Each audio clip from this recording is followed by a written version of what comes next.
Well, we're back. We're back. Hey, everybody, welcome. Welcome. This is episode 71 of Two Dudes and Some Bullshit. The date today is Wednesday, May the 27th, 2020, 7:06 p.m. Eastern Standard Time. I'm Dave McRae from the VoiceMann Studios in Toronto. He's Tony Michael from Atlanta, Georgia. Ladies and gentlemen, we're watching Elm Street 4 tonight. We are live! Damn, you went up a few notes there. Octaves. Octaves. We are live! You were hitting the Michael Jackson note there. That's it. That's exactly it.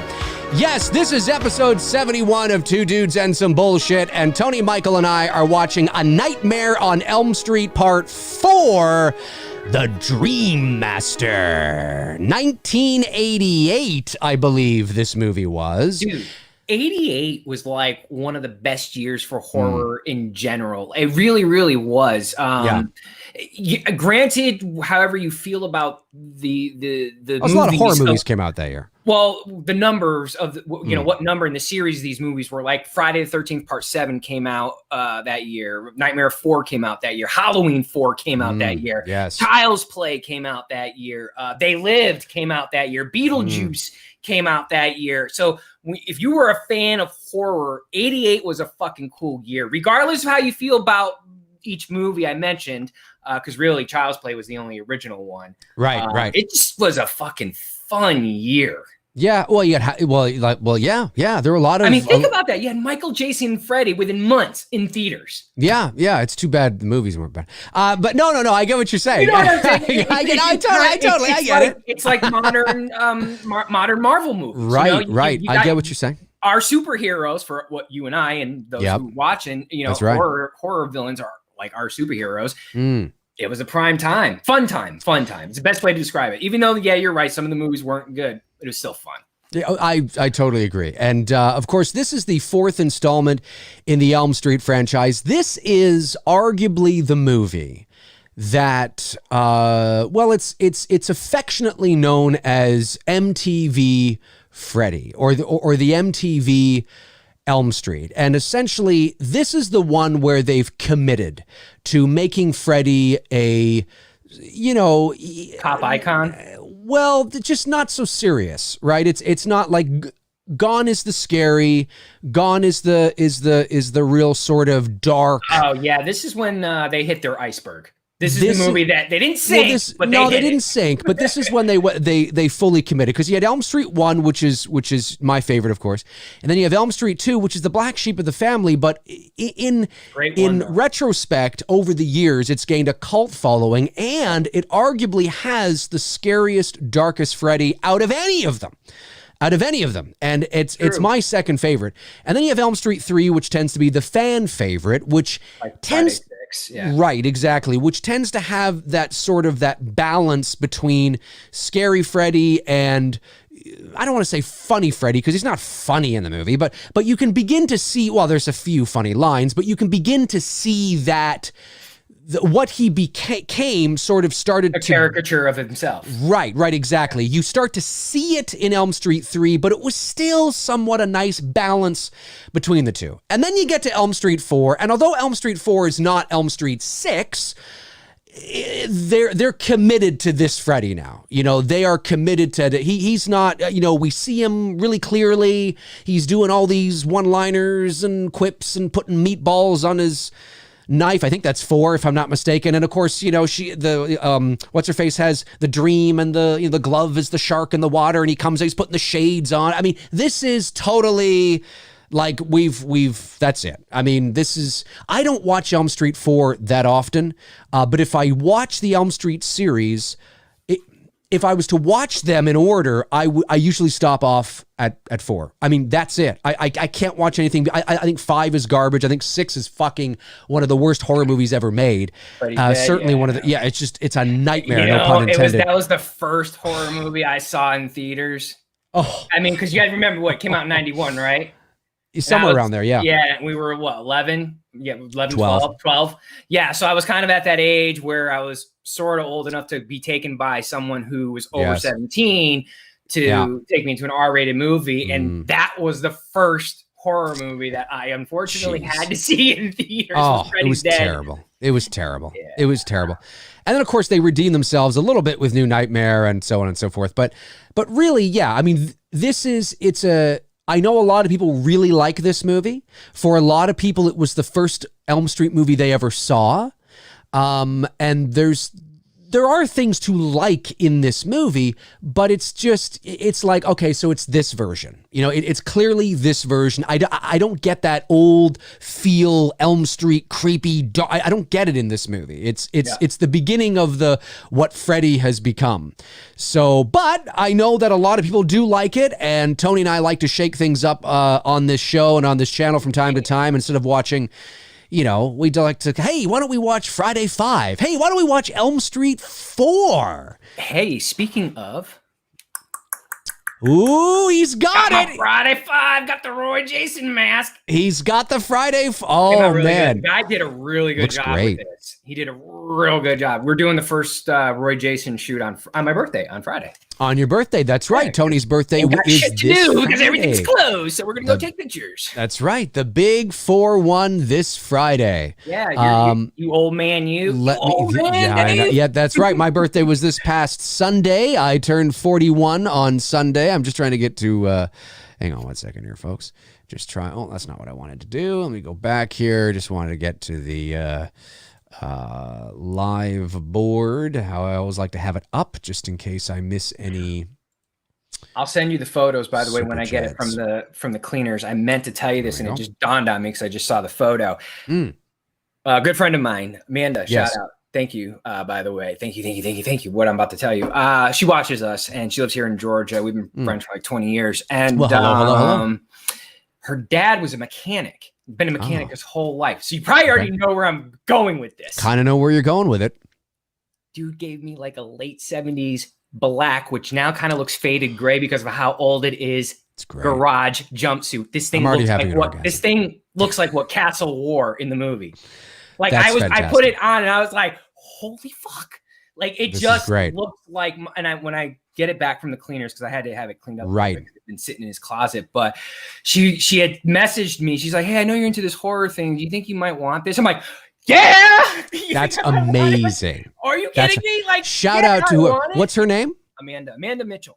Amanda Mitchell. Shout out to Amanda Mitchell from Georgia, who, that's great. That's great stuff. And it like the fact that it fits and I don't have to tailor it or nothing. Right. Exactly. See, that's the best part. That's the best part. Hey, a few super chats here before we get to the movie. Big G says, happy belated birthday, Tony. Well, actually, you're before. Tony's birthday is Friday. Yeah. Tony's birthday is Friday. Mr. Bates says, have you ever heard Dreamer's Paradise parody on YouTube?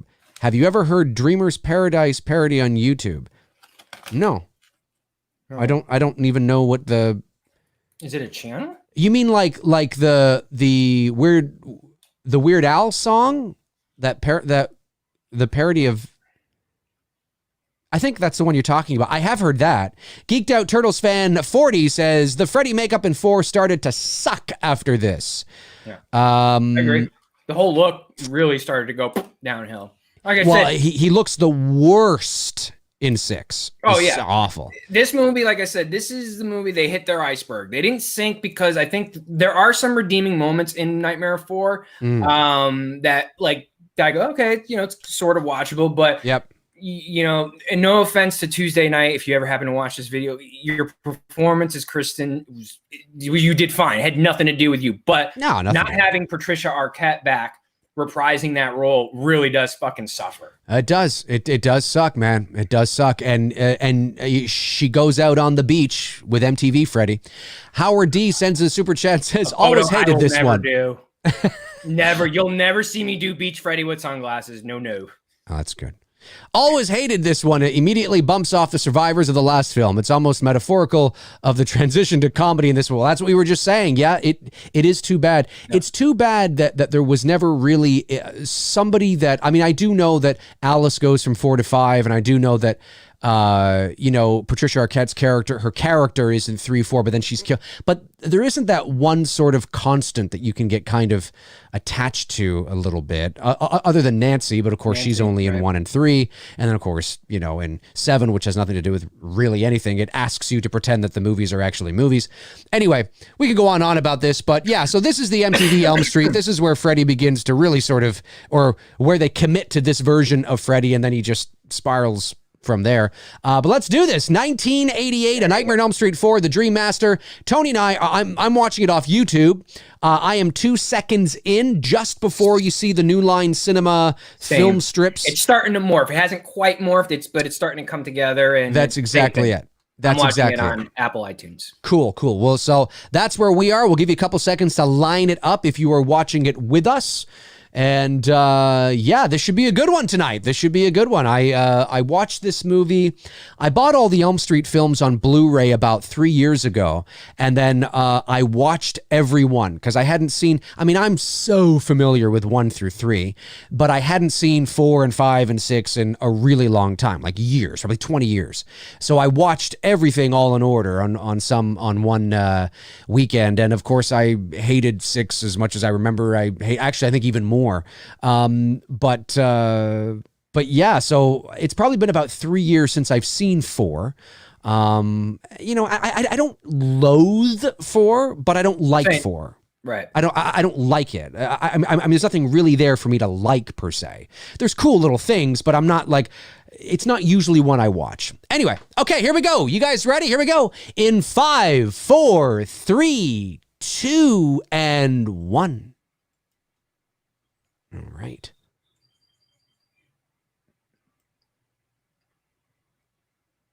We are ready. When deep sleep. Wait, what does it say? I don't have it up. Oh, I don't. Hang on. Falleth on men. Fear came upon me. Shit, mine froze up. Where are you at? Oh, you froze up? Yeah, I'm at New Line Cinema. Yep. Here on Communications Incorporated and Smart Egg Pictures present a Robert Shea production. Got this great 80s track. I think I just caught up. Yeah, okay. it kind of Rennie Harlan film? on me there for a second. I was like, what the fuck? Right. I forgot Rennie Harlan did this. Rennie Harlan did this. Robert Englund. Guy. I think this is the is this not the first Elm Street that Robert gets top billing in? I think it is. You might be right. It's also the highest grossing one in the franchise. Is it? 49 mil. Yeah. Dream Warriors got like around 45, 44, 45. But this is the highest grossing of the original run up through Wes Craven's New Nightmare, not counting Freddy versus Jason. I know that's the highest grossing movie with Freddy in it. Right. I'm saying the original series run. Yeah, the original run. 4 is the highest grossing domestically. Interesting. I don't know worldwide connected what would be then the highest. Right. See, I think what it is some franchises don't really know. I don't want to say they don't know what they are, but some franchises feel like they hit their stride a couple of sequels in. Like I would never, and I understand why they did, especially back in the 80s, it was a very popular thing, but I would never, my personal taste, I would never start a horror movie, much less a Nightmare on Elm Street film, with this kind of music. I would never do it. It's not scary. It doesn't get me set up. I don't care what the lyrics are. There's nothing foreboding about it. There's nothing eerie and atmospheric about it. I would never do that. I would never end a horror movie with a track like this. I don't even know if I would, as awesome as the track is, I don't know if I would have ended Elm Street 3 with Dream Warriors. It's a great track, but I don't know if I would have done that. And I found that the Elm Street films, as we got along, along in the series, they became, and a lot of fans love that about them. They do, but they became very tongue-in-cheek and fun. And it's just like, I want it fucking serious. I want it fucking serious. I want a serious opening, and shit like that, where it's like, and it becomes sort of like haunted house fun. Well, like again here, Later on. I take nothing away from Tuesday Night. She was great, but it's just like Tuesday Night. What a name, man. Isn't that her name? it's Tuesday something. I thought it was Tuesday night. Is it Tuesday night? It could be Tuesday night. I think it is. Maybe it's Wednesday morning. Or Thursday afternoon. Again, I take nothing away from her. No. But Patricia Arquette, you know what I mean? Like, that's who you wanted. You almost thought like that's from Heather Langenkamp passing the torch on to Kristen, or Nancy, Nancy passing the torch on to Kristen in part 3, that's where this was going to go to. Right, of course. So I've often wondered, did she turn it down because they were offing her character so early on and that she wasn't carrying the franchise, or maybe she just moved on to different things? I think that might have been it. She moved on to different things. I'd have to look it up again. The chat room will probably have more details on that. Now, I will say this, the set design in every one of the Elm Street films, the set design is fantastic. Oh, it's brilliant. It's fantastic. The attention to detail. I mean, the production designer. The house is great. All that, because obviously this is a soundstage, obviously, and actually shoot in the house. And it's all tremendously done. The curtains blowing and the way she looks. But as a kid, I didn't know that this was supposed to be the same girl as in part 3. I didn't know that. I thought it was just some blonde chick. You know what I mean? But yeah, the set design is fantastic. But it's Elm Street became very carnival haunted house-like, where it's scary in a fun carnival way, where you're like, did you see that? And it's like, I don't want that. I want fucking terrified, like scary shit. You know what I mean? Like, that's what I always wanted, and it's just too bad they didn't go there, but it's just a personal taste. I just wouldn't have taken the series in a carnival fun direction. I would have. It's the 80s. That's a big part of it. You know what I mean? Like you said, this was certainly MTV. The later half of the 80s. Yes. Right. For sure. Definitely. This, as they said, this is the MTV Nightmare on Elm Street. And it was. Yep. It's a product of its time, and this is late 80s. That's right. Totally. See, it's actually too bad. And again, I don't know.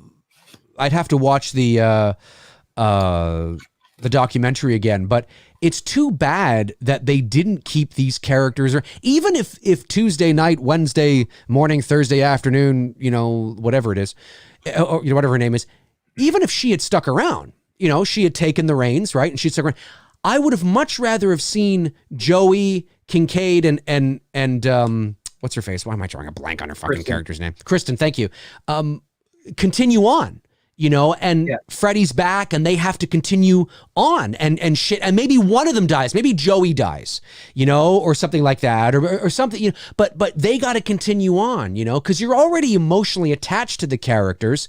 Elm Street 3 was a transitional period for the franchise, but it was that nice balance. But it is unfortunate that you start with them, you get rid of all of them eventually, and now we're supposed to like this new girl named Alice. What is that?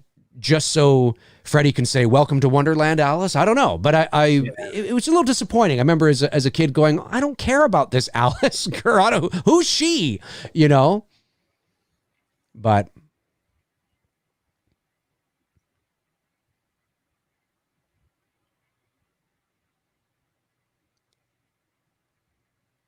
yeah, the set design is great. Like the set design, the lighting, it's fantastic. That's the cleanest looking abandoned boiler room I've ever seen. I've been in a few of them. That's true. Whereabouts are you? I'm at the point now where we have a crossfade showing the trees. Yeah, we're driving. Just went through that. Okay. Just driving. All right, yep, cool. We're at the same spot. It's got the great 80s music. Yeah. Yeah, I don't know. I know a lot of bands got their songs in movies at the this end really credits. Does, it was a cross promotion thing, helping the band with their tracks and things. There's a variety of reasons why that was a thing back then. But I as an artist, I never would have liked it. I would have been like, no. I mean, I may not have had a choice, but I would have been like, nah, I just don't want it. I want this, I want people to be terrified at all times, every moment. Like the original Elm Street.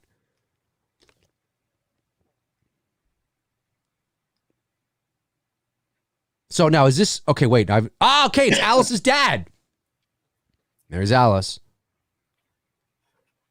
So this is a friend that. Did she ever acknowledge an Alice in Elm Street 3? Like, did she ever say that she had a friend named Alice? No. No, that's too bad. That would have been cool, though. That would have been cool. That was part of the storytelling I didn't understand, because if Kristen, where does Kristen meet these people? Because they act as if like they've known each other since they were kids. And if they were known each other since they were kids, where the fuck were they in Nightmare 3? Yeah, well, I mean, you know, and I can't figure out how long they've known each other. In the storytelling here. Yeah, and to be fair, you know, when you're making a Nightmare on Elm Street 3, you're not necessarily, you know, you don't necessarily know that you're going to be doing a fourth one. Although, I'd have to watch the doc to see if they did. But it would have been nice from just a continuity, sort of for the audience, if there was some sort of mention of an Alice in 3, or some sort of like, you know, we were supposed to have another girl here named Alice, but she's not here, right? Something like that. Yeah. You know what I mean? Well, not only that, but like that might have been interesting. And again, it could be just because this is Tuesday's, you know, doing this for the first time. She doesn't have the one under her belt, but it almost comes across as if like the events from 3 didn't happen with Kristen. She's acting like everything is fucking normal. And I'm not saying she should be acting like, you know, someone dealing with PTSD, but you know what I mean? Like, it just seems kind of off. The character seems very off in this film. I know you had the dream sequence with Cade and Joey at the beginning there, but still, she's almost acting as if like nothing happened. Right, you know what I mean? When shit did go down. Yeah, I love the 80s hair. It's so great. Look at that. Look at this woman. Her 80s hair, big hair and everything. It's fantastic. The girls that I've been shooting with lately, man, they've been top notch with their outfits and the 80s look, and just that's great. Doing like getting into it. I saw some of your behind the scenes stuff. I'm really looking forward to seeing those Leatherface photos. Really looking forward to seeing that. Yeah. But this is it's a movie that like it's very 80s. It's very I do like that we are 10 minutes into the movie and we haven't seen Freddy yet. I like that. I like keeping him at bay like that. I like the foreshadow of the cockroach there. Yep. She steps on the cockroach. That's a nice foreshadowing to obviously her subconscious and the dream that she eventually has. The other one, I mean. But like I would have been okay with her. It's too bad they didn't go on together. Because they've developed a bond, like they've gone through something that the others haven't. Exactly. And how much time is in between 3 and 4? I mean, I know there's a year in actual film, but in terms of the continuity, that's what I mean. Timeline, I don't know. Like and I gotta believe Kristen in 3 is a high school kid, right? Yeah, and I think isn't this high school too? It's got to be high school, right? So what was she, a junior, you know, in 3, and now she's in her senior year? And also, too, they were all in this psychiatric ward because they were having fucked up dreams. But don't you think what eventually happened to them would also fuck them up, too? Like, that's what I'm saying. They're like, you think except for Kincaid here and Joey, who are showing signs of concern. That's what I was just saying. Kristen is acting as if like nothing fucking happened from 3. Yeah.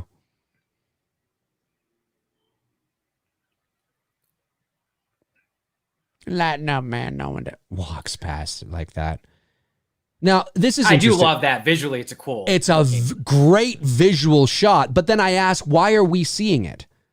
Like I said, they go, why is it actually there? Because it wouldn't actually be there. So was Kristen and her boyfriend or the guy that, you know, she was with, were they asleep as they were walking into the classroom? I know. It's hard to, right. Like, is this a dream or is this like real world? Like, what are we doing here? Because we shouldn't be seeing that. Like, it's clearly for the audience because Kristen and her boyfriend don't acknowledge it. They just pass the camera and there it is. Well, I don't understand the logic behind that. But then again, I mean, I am somebody who also likes Elm Street too.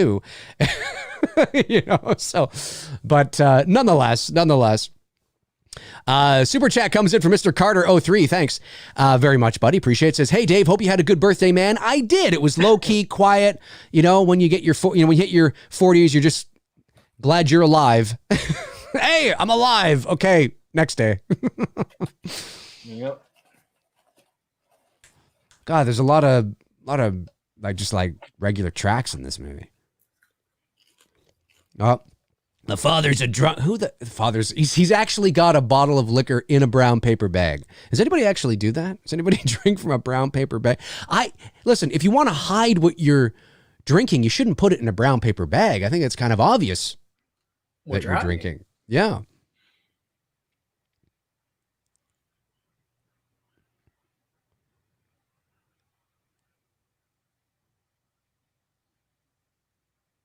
Okay, so Alice's brother is dating Kristen. Yes. Okay. Mr. Bates sends in a super chat, says, Dave McRae.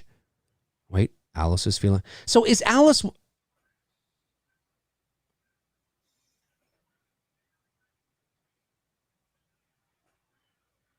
I think this scene here where she's confronting her father. Oh no, she was thinking that. Okay, she was thinking it, but yeah. Clearly I haven't seen this in a while. Clearly foreshadowing her inner strength. You know, that what she's capable of, she's not as weak as it might seem. She's just biding her time. You know what I mean? And then she's going to use that anger and that strength, obviously, to fight Freddy as well. It's part of it anyway. Yeah, like I said, definitely the MTV Nightmare on Elm Street. It's totally a product. The music, the visuals. Yep. Oh yeah, yeah, and yeah. But again, I mean, you know, I give credit where credit. I do like that we're 15 minutes into the movie. No Freddy yet. I like that. I like that slow burn. But you know, we're coming up on the scene that James Cameron, Titanic, Aliens, Terminator, James Cameron helped develop and make. Oh my God, junkyard scene. Right, that's right. I forgot about that. That's right. The dog pisses on him and brings him back to life. Yeah, I think they were a part of the set, or whatever they call that. Not the set, but right, the visual, how it pulls out and you see Kincaid there when they do the pan out shot. Yep. Isn't this the one where they do the stop animation? Yeah. Well, that I don't think Cameron was a part of. I think it was no. But this is here. Right. This is my dreamland, man. You're dreaming. I mean, I've entered Christine. Yeah, I do like there's continuity. You know, in terms of they go back to the junkyard. I never would have done that with Freddy in terms of having him buried. But I like the, you know, it's great visual. Like the set design is great. You know, the set design in all the movies is great. You know, even the shitty ones. The production design is fantastic. The crazy thing is that if all these movies came out today, I don't think would have had the same impact as they do now. And you know, because even this film has its cult following and its fans. Yep. It does. You know, it does. And the reason why I say that is because they're so conscious now of continuity and proper storytelling. Right. That the one thing I will say about Nightmare 4 and the later Friday films and Michael 5, Revenge of Michael Myers, is that they were a part of an era and a charm to these movies that I guess storytelling wasn't really a big thing back then. Right. It was just like, okay, how can we get the character back and how can we just, you know, crank out another one, you know? And I think there's a bit of charm to that we don't get anymore because shit like this could not fly with today's movie going audience and today's audience in general, even if you're not someone who goes to the movie every weekend. The fan base is very particular about continuity and good storytelling, which I'm not saying there's not anything wrong with that. It's totally good. But there is this charm to all 80s slasher films where it was just like, it was fun. It was just fun times. Yeah. And, you know? Yep. I can certainly see it. Yeah, I can certainly see it. And we're at the point here where Freddy is being resurrected. He's picking up his hat. He's got his glove. He's putting on his hat. I mean, this makes no logical sense whatsoever, but it's like, like you said, I mean, it's just, Visually, visually great. it's great. It's great. It's great. And there's the I would silhouette, love to do a the shadow. junkyard shot like this. That would be cool to do if I could find That'd a be cool. junkyard like this. Yeah. But I just, there's got to be a better way to bring him back than fire piss out of a dog. But it works. Well, you don't like the Hound from Hell? That looked like Lassie's cousin. Now, I do like that. I like the backlit silhouette. You shouldn't have buried me. I'm not dead. Like that kind of thing. I like that, or whatever he said there. He sounds, the octave is dropped, a bit of processing on his voice. He sounds great, looks great. The movement. Until the light comes on his face and you're like, fuck. Yeah, the makeup. I mean, I take this makeup over Elm Street 6 makeup any day of the week. It didn't even seem like they tried on Elm No, Street 6. it's like bubble gum or some shit like that. It's just absolutely terrible. So we're at the scene now where Kincaid just dropped a car on Freddy. He's on top of him going, yay, woo! Take that, motherfucker! Well, shouldn't have said that. Shouldn't have called him a motherfucker. I'm telling you, he shouldn't have called him a motherfucker. That was Christine's cameo. Yep.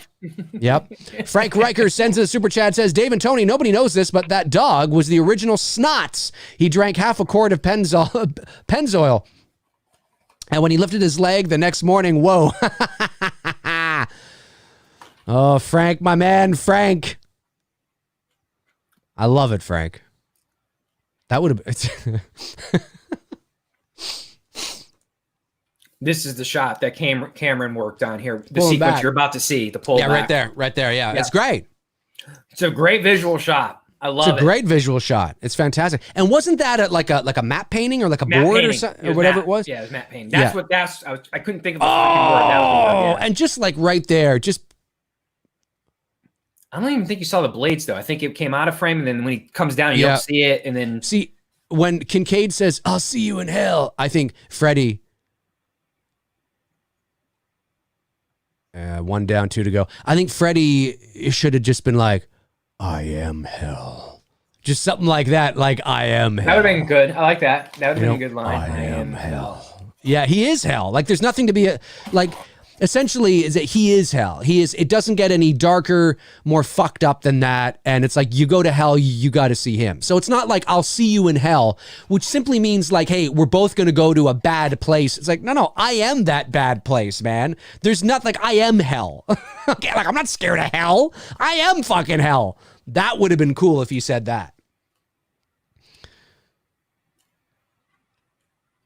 But I do like that throughout the Kincaid death, I do like, again, I like that they kept his voice dark, darker, the octave a bit low, pitch, or not the octave, the pitch, I like that. Because that's important. That's important. There's so many moments in some of these films where it just sounds like Robert Englund talking. And I'm like, and I know people have come up with their own justification for it, but I'm like, no. It shouldn't be like that. Excuse me. Isn't this the one where Joey takes the sheet off and there's like a girl in the waterbed or something?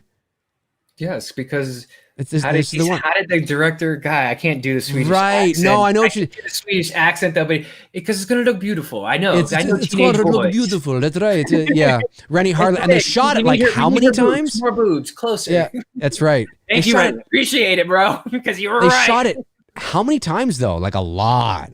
And I think the model was starting to get pissed off as well. Yeah. I can understand. I think there's an outtake of the stunt guy who was dressed as Freddy was like he finally lost his cool with it. Lost his fucking shit. Fuck. Yep.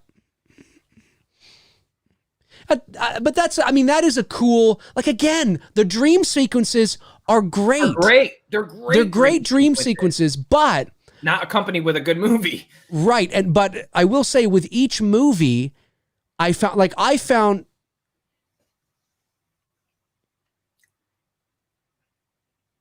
See, I think his voice, again, I'm nitpicking here, but I think it just should have been like, how's this for a wet dream? Like, it should be, lower it. And let's see his eyes maybe a bit. Like, if we're going to see him, let's see his eyes close up saying that or something. Yeah. I don't know. These are nitpicks, right? But again, the production design, great. This is a great kill when you're just talking about visuals, and the dream. And I love just seeing, the red and the pillow on the bed. Water, yeah. Great visualization. I would have loved to have seen the storyboards for this film.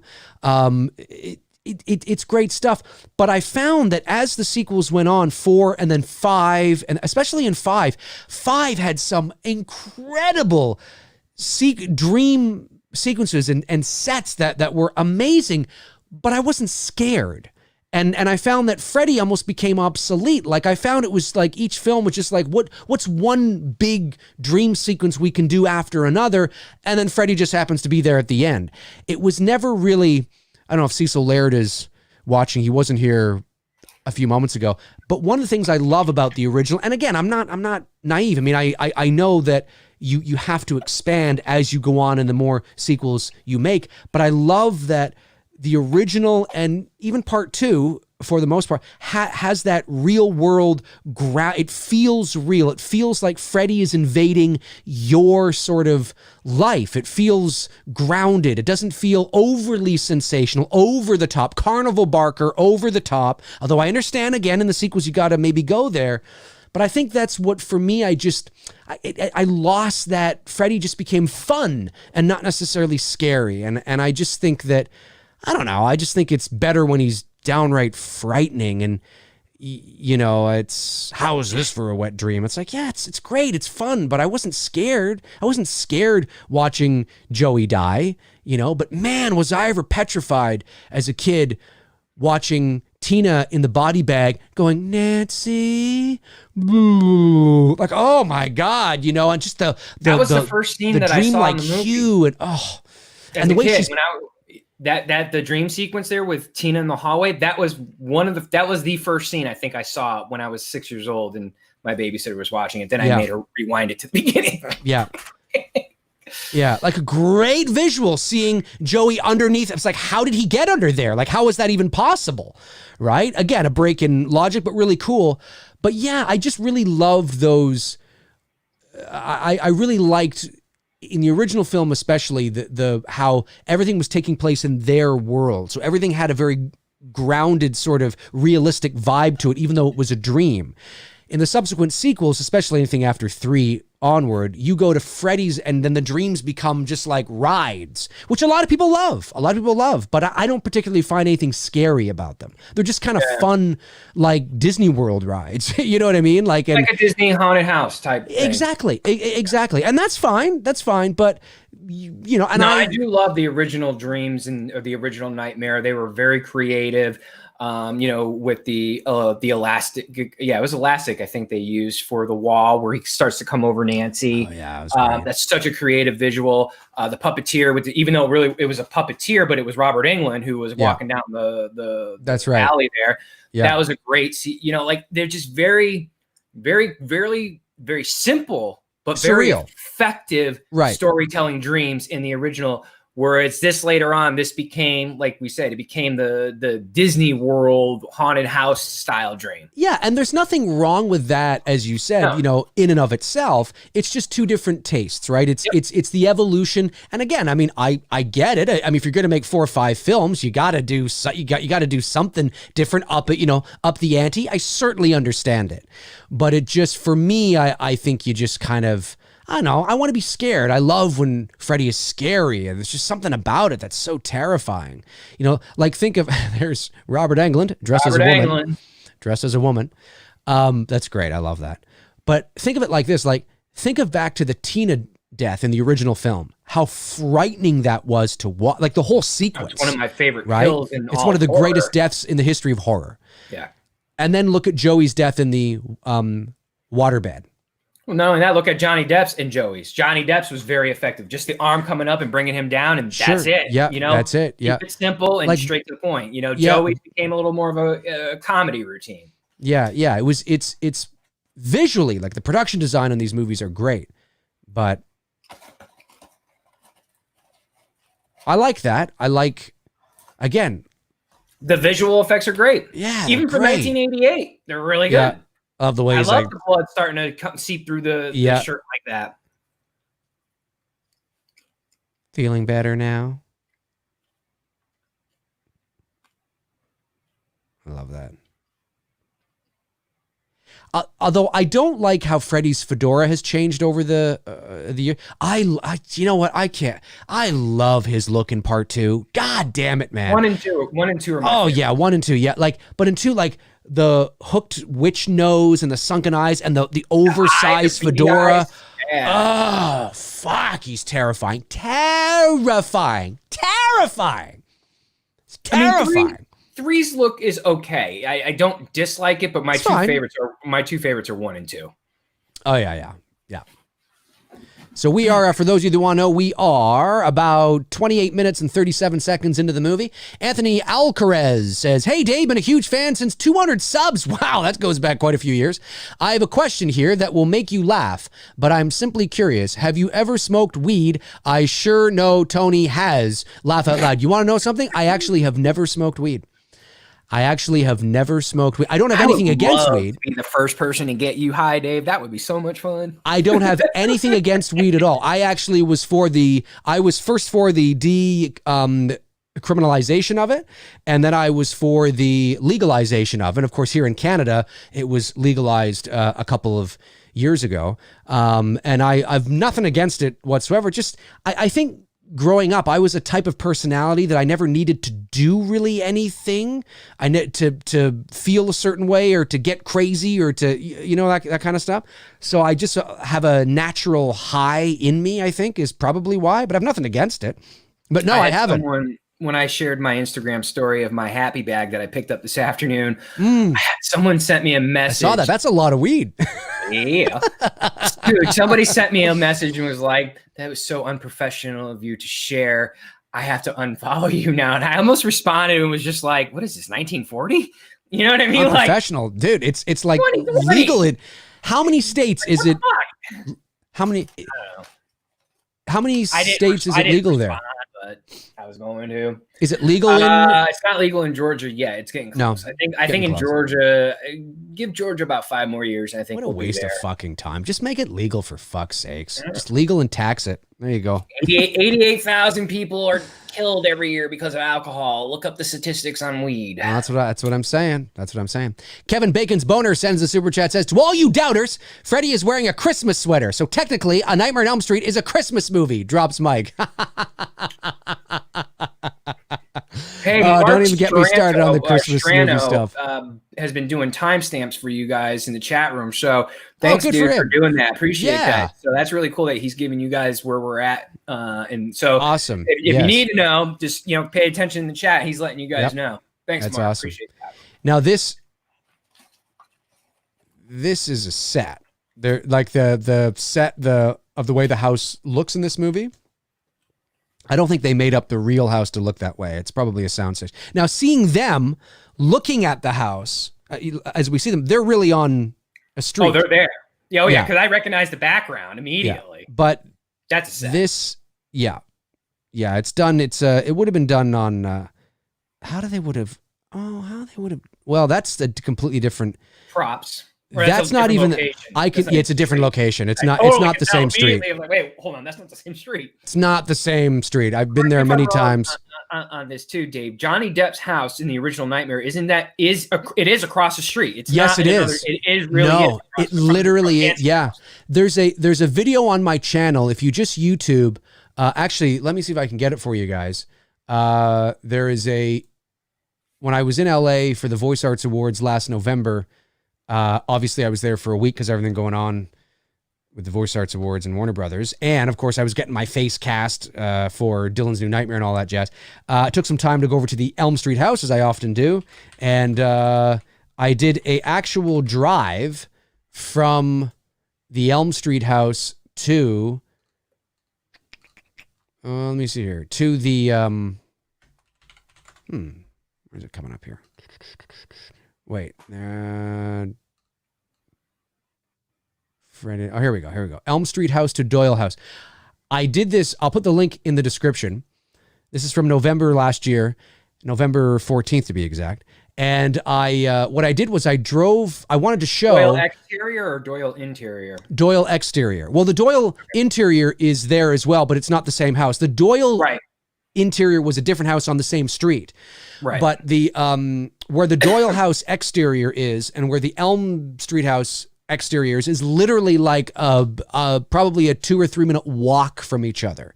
So I decided to do a little video last year, and I drove from the Elm Street house to the Doyle house in real time. So just to show you how long. So I'll just put that in the chat. There we go. There it is. There for those who are interested, may want to check it out sometime. But yes, the Johnny Depp's house is like right there.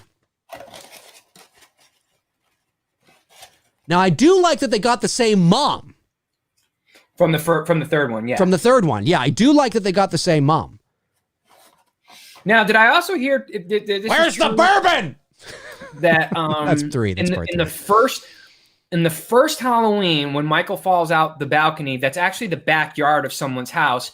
But in the second one, when we see him fall from the perspective of outside, that is the Doyle house exterior that Dick Warlock falls off of. Correct. And that's Warlock did do his stunt, right? Yeah, I believe he did, yeah. And that is the front yard of the Doyle house. There used to be a balcony there, which is not there anymore. It's been closed off, I believe. I think so. I think that was the front of the Doyle house. But what's funny about that, if you look closely, you can see Warlock walking backwards up a ramp and then just falling over.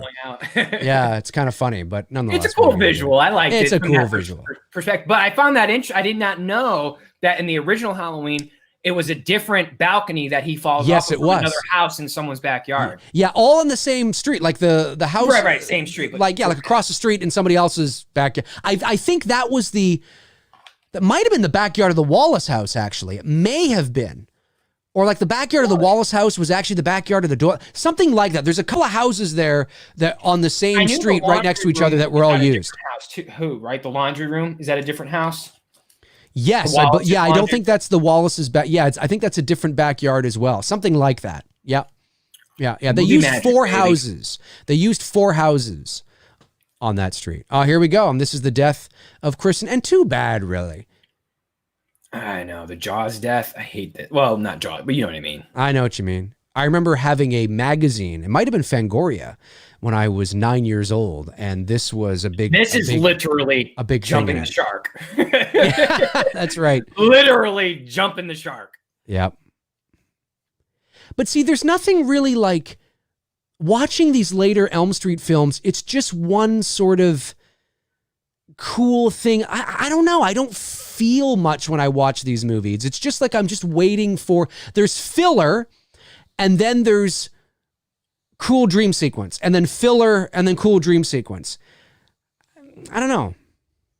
Well, it kind of reminds me of like modern day vlogging. Like you don't really need to rely on the story so much, just cool visuals. That's right. Everyone's gonna be like, point. "Oh, did you see that transition effect? That was so cool."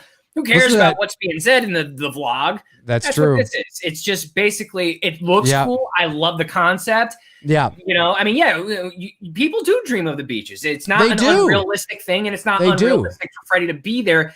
It's like there's only so much light I want to see of Freddy and Michael Myers. It's not like Jason. Jason, it works because it can't be day and night. It works for that character. And there he is, smushing her on the ground. But as soon as he put on those shades, I mean, that's when you knew, okay, this is... Yeah. We're going into pop culture, baby. I mean, yeah, it's just a great scene. It's a great visual. I love it. Oh, it's a great visual. It just... Yeah, I like that. Oh, yeah, I forgot that she didn't... She doesn't die just yet. Die there. I forgot about that. You know what? If somebody had quizzed me, where does Kristen die? I would have said on the beach. I would have said it. I admit. I would have got that wrong. Good thing I'm not on. This isn't some... She got to do the thing with Alice. The passing of the thing. Admittedly, I forget. Because you can pass your dream powers to someone else. Okay. Okay. Super chat comes in. Great set design. Love the visuals here. I love the lighting. Oh, yeah. Great. Yeah. Very 80s. Yeah, it's great stuff. Freddy again. There he is. But I don't feel anything here. Like, you're Elm Street's last brat. And now you're all alone.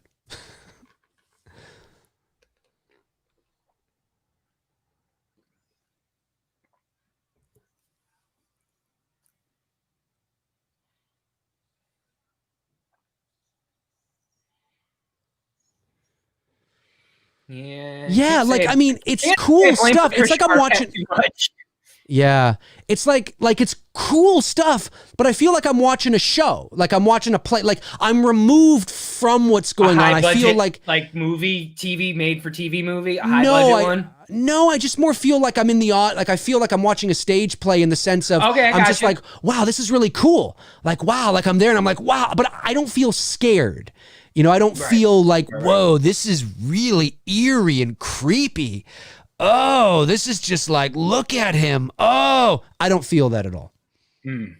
I used to do that as a kid. Come to me or come to daddy or whatever the fuck he says there. Oh my God. No. What was that line? He said, Kristen, come to daddy. Something like that. I got that made. I got the suit with the heads made. Yes, you did. Oh, dude, I can't wait to see that. Just waiting on the sweater. It's again a cool visual. Original sweater. Yeah, a cool visual. But see, like having like dream powers being passed into another, like it's really like, man, it's. I mean, you know, I just like, okay, all right. Excuse me, if that's what you want to do. A couple super chats came in here. We got, let me see here. Power Packers 90 says, awesome movies and weed. I want to hang out with Tony. Yeah, I'm telling you, man. Tony's one hell of a fucker to hang out with, let me tell you. Charles Crane sends in a very generous super chat. Thank you, Charles. Really appreciate it. Says, hey, Dave and Tony, love the show. How would you guys have ended the Nightmare series? How would we have ended the Nightmare series? I think I just would have ended at 3. Yeah, ended at 3. Just have left it there. Comes full circle. Yeah, you lose your final girl. Yeah, because you see, 3 is the fire there and like, everything looks great. Is that her mother on fire or father? Kristen. Oh, it's Kristen on fire. Right. Yeah, I love seeing the hand there. She's burning, and he just stands there. Oh, I'd be like, what the fuck? I'd be like, no. I don't know what the fuck I'd be doing. Nancy Thompson. I love how you see Nancy Thompson in the background there. So in this continuity, Nancy is dead. Yep. I mean, Nancy is full on dead. She's full on dead, which is unfortunate. And Kristen just happens to be buried next to her. That's right.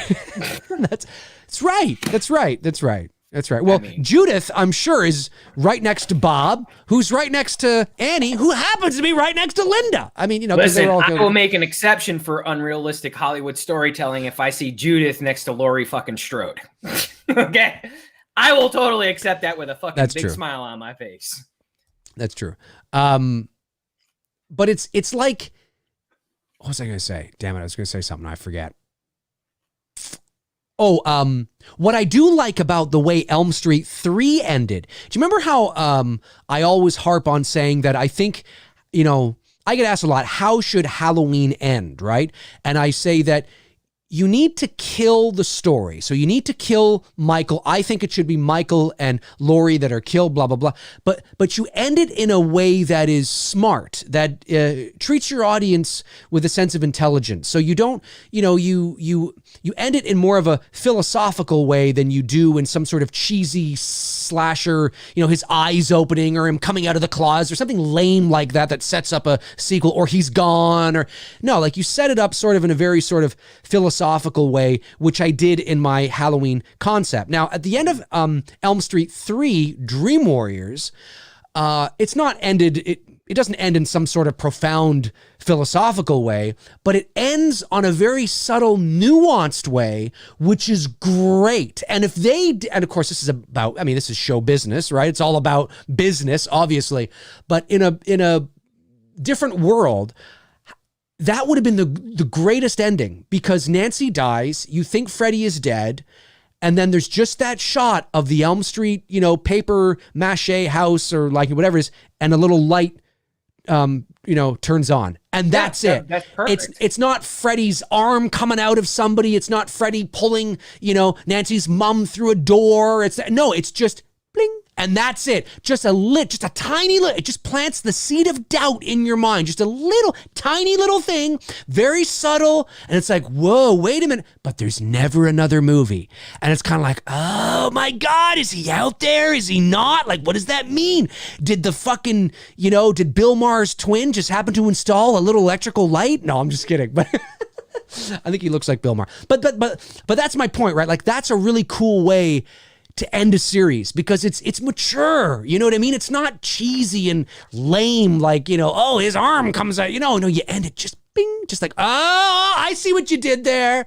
I love that. I think that's the way you got to do it. It's the way you got to do it. And I think in the same way, that's the way Halloween should end. But you can't make another one, not connected to the 78 film. You got to move on. You got to move on. Not not that exact thing, but like I want Michael with the knife in his hand. Stab Lori. Yeah. Raise his other hand. Look at her. Snap his fingers and just say, "I am inevitable."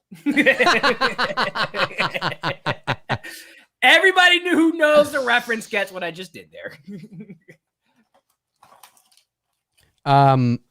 So we are 43 minutes or 44 minutes into the movie. What's her face here is about to have the cockroach dream sequence, I think. I love the Masonic floor. That's very symbolic with the black and white checkers. I love this fun little thing. The sequences are fucking great in this movie. I love them. It's great. They're just not scary. They're carnival funhouse dreams. And if you like that kind of thing, if you love watching the characters go through this, I don't think there's anything wrong with that, but I don't find Freddy scary in these movies. I don't find the dream sequences scary. Now listen, if I was having this dream, yeah, it would probably be scary. But watching it objectively in a movie, I'm just like, well, this is cool. Oh, that's cool. Oh, her hand gets pulled through. Oh, that's cool. But there's not, I don't know. Yeah, that's weird. Some kind of weird 80s grabbing her face CG, and shit. Oh, man. Yeah. Oh, now yeah, come on. I mean, it's practical now, but prior to when it was coming out, that CG. She's going to get pulled through. Hey, it's 80s. You got to love it. Isn't Freddy the teacher all of a sudden here in a second? I love that. I love the perspective of the floor and how it looks like everybody's. I love that. Cool. It's a great visual look. Yeah, it is. But see, this kind of thing, Freddy sitting at a desk, peeling an apple. Like, it's great for this kind of movie, but it's just not what I thought the character was. I need to do something like that. I got to find me an old type school with chalkboard still. That's going to be very hard to find, especially nowadays.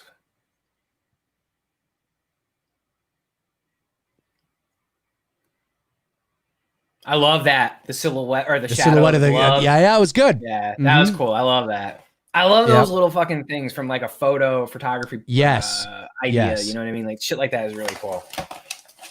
Robert Englund doing that. I love this. A great close up with the glove and he's licking his tongue and shit. Like I love that shit. Yeah. Oh, and he sucks the life out of her.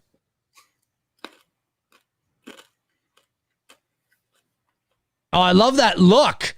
Like the look of her looks great. It's great. Like just great designs, great everything.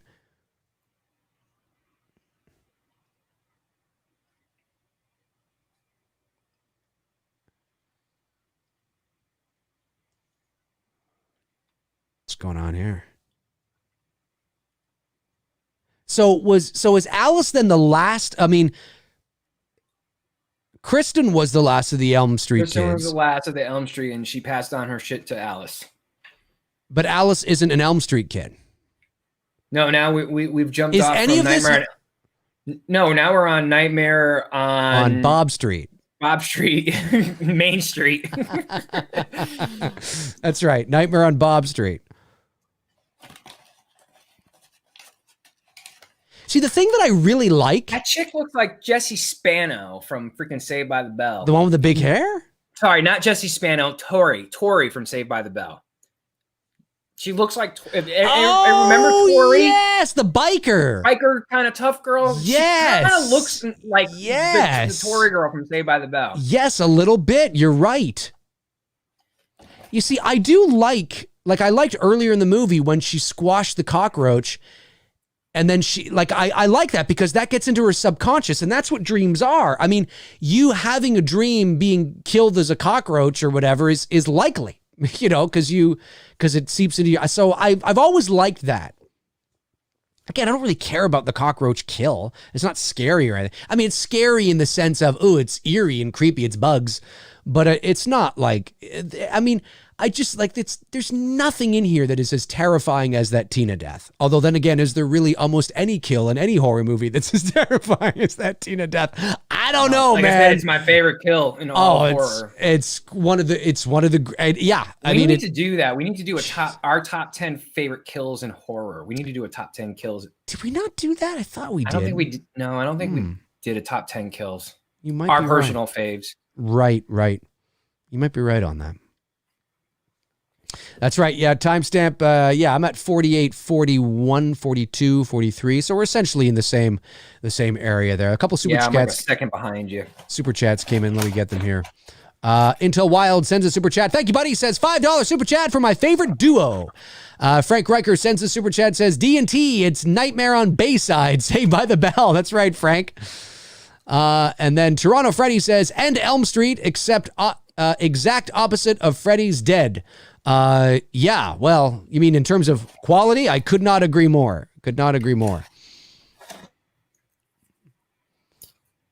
Okay, now this has got to be a 50s like themed diner or something, right? Oh yeah, we have a lot of those down in Georgia. Mm-hmm. Looking just like this. There's one not too far from me that I go to a lot and frequent and have like a burger and whatnot. I love it. That's great. They play the old 50s music and shit. Yeah, we got a couple here too. And I think some of them around here have been around since the 50s. Like, I think it's like the original diner that just has survived through the years. Is he fucking holding Juicy Fruit? Juicy Fruit.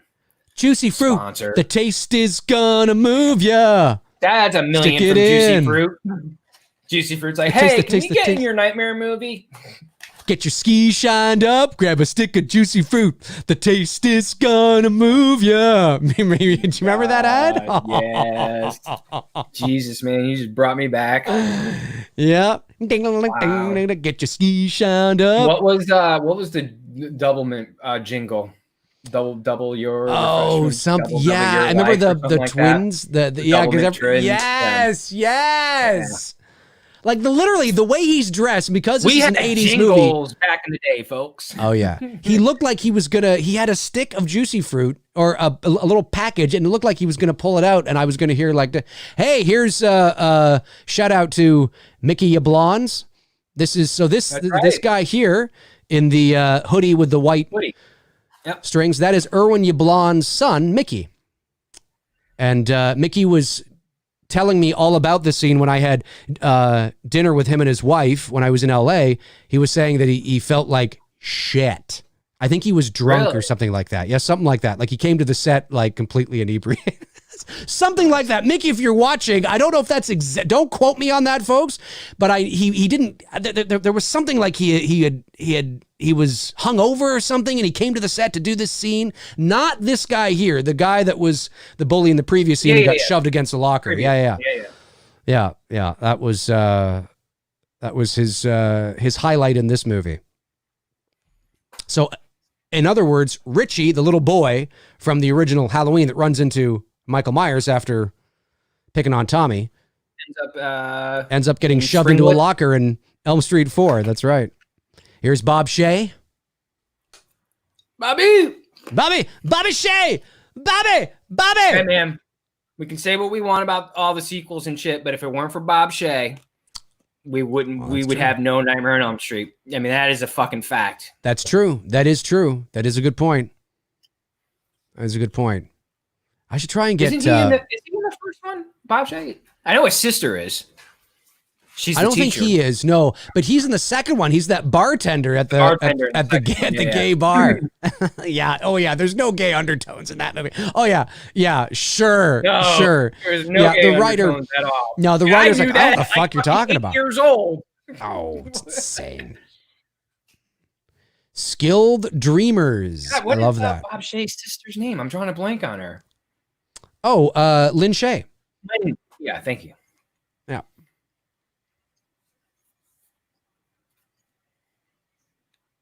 What the fuck? He's got to be dreaming.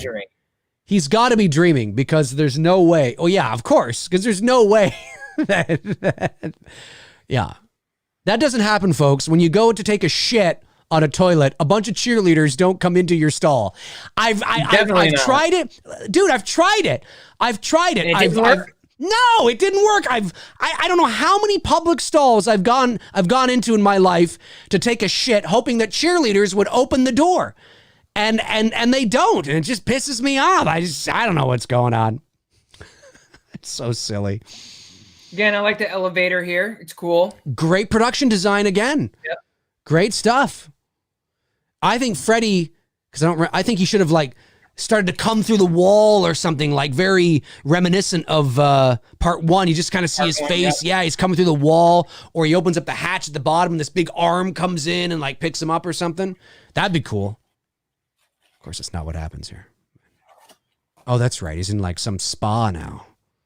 All right, this is when I love this part in the Never Sleep Again documentary. They're like, we're just gonna half-ass it. Just pretend, do some. I'm gonna take some lessons. No, you don't even need to take lessons. Just do karate kick over there. That's right.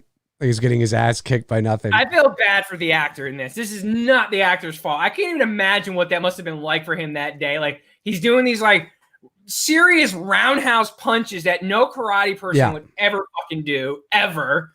Joe Rogan fucking rips this scene apart. Does he? Rips it apart nobody would ever do that. If you were a martial artist, you would never do shit like that. And again, it's not the actor's fault because they told him not to because of the budget, that they were on. And I think this is the only, no, because we don't see him when we sort of see him when he kills Tina at the beginning, when he first cuts her. Then he's invisible for the rest of the sequence. Right. But he is invisible in this shot, except for the glove, right? It's something like that, yeah. But and again, obviously, it makes sense from a subconscious standpoint. He's a martial artist per se, and he's having a dream sequence that lines up with something that would be suppressed in his memory. But I don't find this scary. Like I feel nothing right. I don't feel anything right now. Nothing. I just don't feel anything. What? If Miyagi were there, he would have looked at him and said, if done right, no one can defend. That's true. That's true. You know what? Maybe if he had been there. Yeah, he would have taught him the crane technique, and that would have been it. That's right. But that whole sequence there, I didn't feel a thing. Like it wasn't scary to me. It wasn't like watching, Tina in the alleyway or Nancy chase Tina in the body bag down the hallway. Like it's nothing like that. Yeah, or even when the guy who is hung in the jail and you don't see Freddy. Right, Rod, yeah. That was Rod, thank you. That was a very effective way to do it, Very effective. Yeah. Oh, it must be. Yeah, it's like I'm in a carnival. It's like I'm watching a I tell you spoof. what, man. There's one thing you'll never see me do in this lifetime until I have to be there, which is put myself in a fucking coffin. There's just something that's not right about that I couldn't do. So I give the actor credit. I give the actor credit doing that because for me, I would be very uncomfortable. Yeah, it is I will say I mean, if you paid me enough money, I think I would. But I get what you're saying. I think it would be sort of surreal. It's too real. You know what I mean? Yeah. Well, just to lie there with it shut, and you're kind of like, wow, this is what it would be like if I'm not cremated. This is what it would be like. Right. If you're not cremated, you know what I mean? That's true. This is what it would be like if I'm not cremated. This is what it is going to be like forever. In a non-scary way, this scene gets under my skin because of that factor, because of the real interesting fear factor of putting myself in a coffin. I couldn't do that shit. Interesting. So it's not really that's interesting. That's it's not a scary sense, and it's like right. It gets under your skin, like no, not comfortable watching that. Gotcha. There's Saved by the Bell, Tori. It's going to die. But you know what's weird? Cockroach. I don't feel that way with the old style wooden coffins that you see at haunted houses and shit. That doesn't bother me. Interesting. But it's the real ones that I don't know. Maybe it's just because I think that's what we go in because we don't go into the old, I think that's box shit. Maybe right. I don't know. I think that's probably it. There's probably that's got something to do with it. Yeah, I think so. Love that 80s bracelet, man. You need to find me one of those.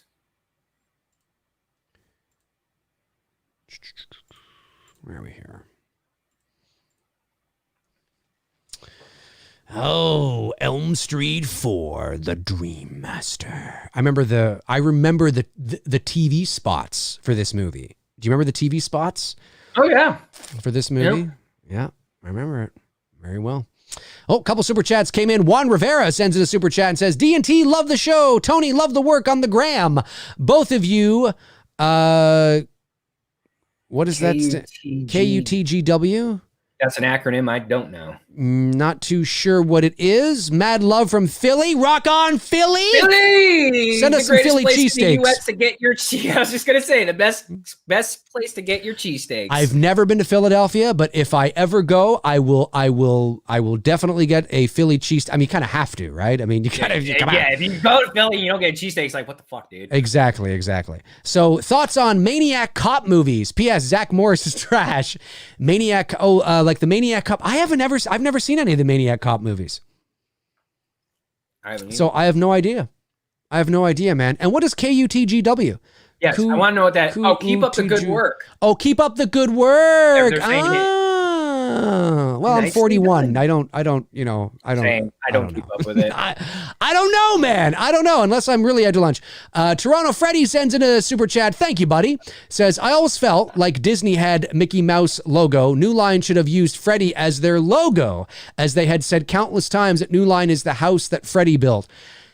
Yeah, I could see that. Maybe not so overt. Because I love New Line's logo, though. I really do. It's one of my favorite logos. I do too. But instead of Freddy, maybe you have just like the claw, but it's blended in a way where it's not that noticeable. But if you look at it, you're like, oh yeah, there's abstract. The claw right there. Right. Where it's got, oh yeah, there's the claw. That's really cool. It's classy. You know what I mean? It's classy. I think that might be kind of cool, class it up a bit, but it's not like the claw and then just like New Line or something. That might be a little kind of too on the nose, but maybe there's something. And if you look from a certain point of view, like the film strip lines are actually the claws, or maybe there's something in the logo that you kind of see as something like that. I don't know. Yeah. I'd be down for at least seeing a bunch of prototypes. I think that would be cool. That'd be cool.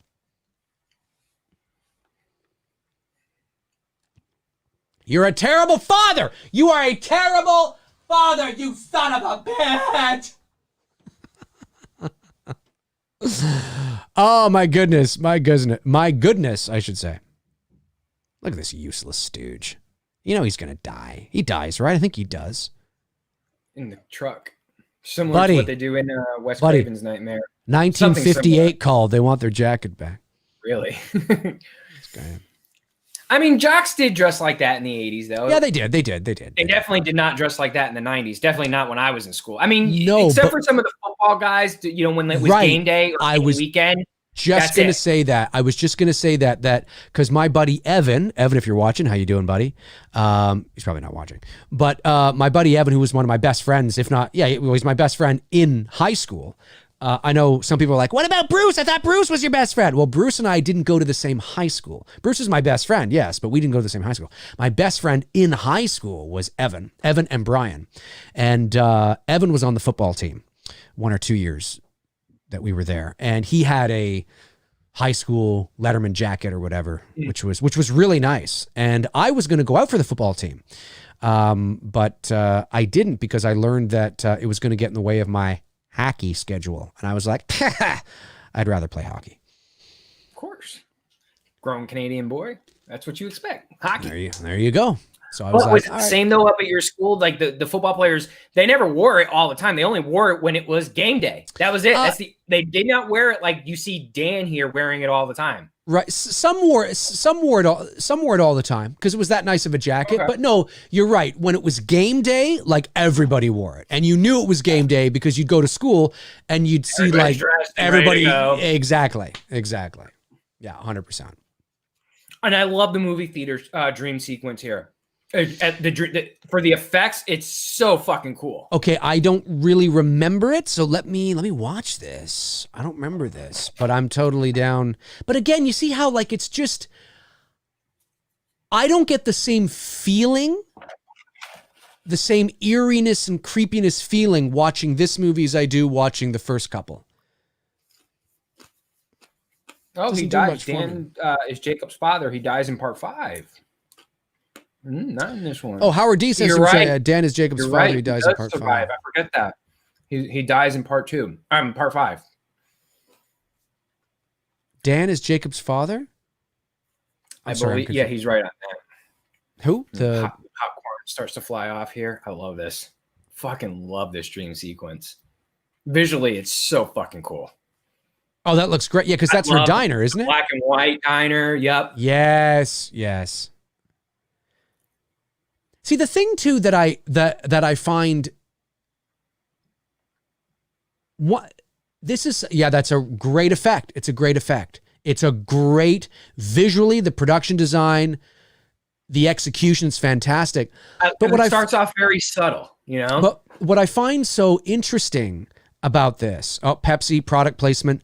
What I find interesting about this though is that she just got to the theater. How could she be fucking asleep already? And that's one thing I noticed that as the movies went on, the idea of them being asleep felt less likely. Like they would get to a certain spot and all of a sudden they're having a dream. And it's like, I don't know. I bought the original and even the second film a bit more that they were having these things were happening as they were asleep, you know, but like, I don't know. She goes to a movie theater and she falls asleep and has this sequence. Well, yeah. And then she goes into the Craven Dine-In. Get it? No, I get it, but I just don't think there's enough time. Yeah, I get it. I just don't believe that all these dream sequences would be happening in the ways that they are to a lot of the care. It's great stuff. Like you see all of the, the people before her. It's very surreal. It's a great dream. It's a great dream. It feels like a dream you would have. My friends, I had this dream that I was in this diner and I was looking back and all my dead friends, were clapping for me. Like yes, that is a dream kind of thing that you would do. It's one of the best dream sequences in this movie. Not particularly scary, but I find that, I don't know, I just think there should be a buffer zone for me to believe that she's actually asleep or something like that. I don't know. Yeah. I'm nitpicking, I know, but it is what it is. But if you know the kind of movie it is, you can enjoy it on its own merits. You know what I mean? And I think that's what you have to do with something like this. I've never had a dream about myself, though, older. No? No. Have you? No. I only have dreams about my past a lot. I do dream about my childhood a lot. I do too. I regress and go back to my childhood home a lot. Same here. My childhood in Connecticut, man, I loved it. The area I lived in. That was like the best time ever.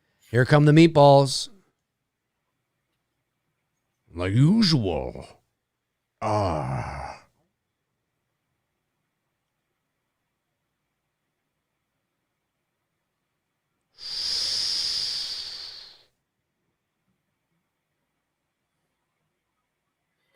It's, a cool visual.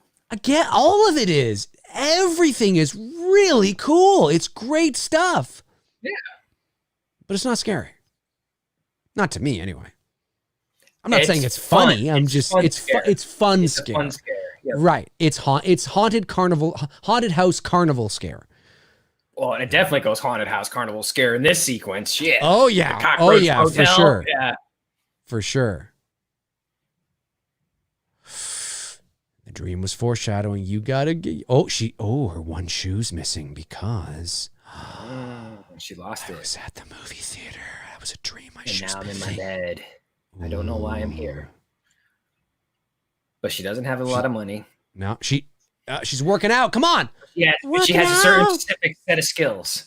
Skills that'll make Freddy. I have a certain set of skills. I have a specific set of skills. Dialogue now. Yep.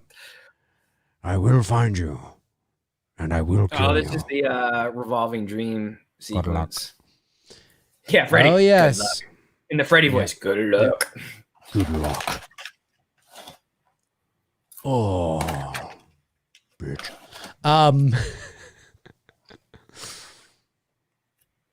Yes, that 80s rap. Yeah, come on now. Funky Cold Medina. No, but that's what they should be playing. Pepper rap going on there. Yes. Remember Funky Cold Medina? Oh, yeah, man. You kidding me? Love listening to that. Great stuff. Tone Loc. Oh, yeah.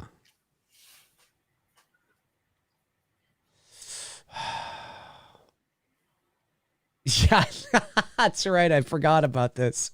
What? Oh, the repeating. The repeating. It's good stuff. This is probably the most right from when she has the dream where she goes to the diner, right?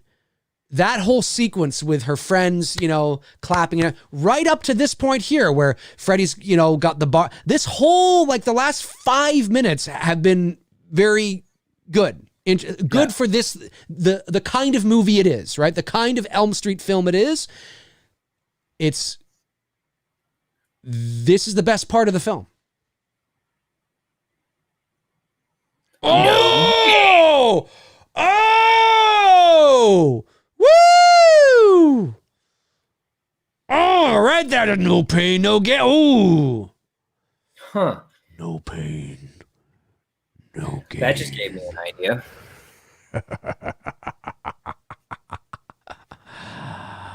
I'm gonna tear you up.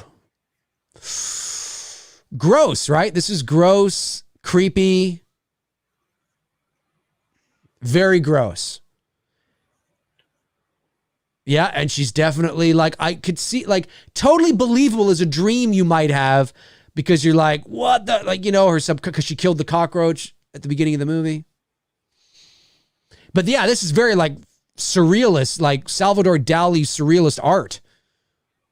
I love this. She comes around the corner again. This is great. It's funny. It's fun.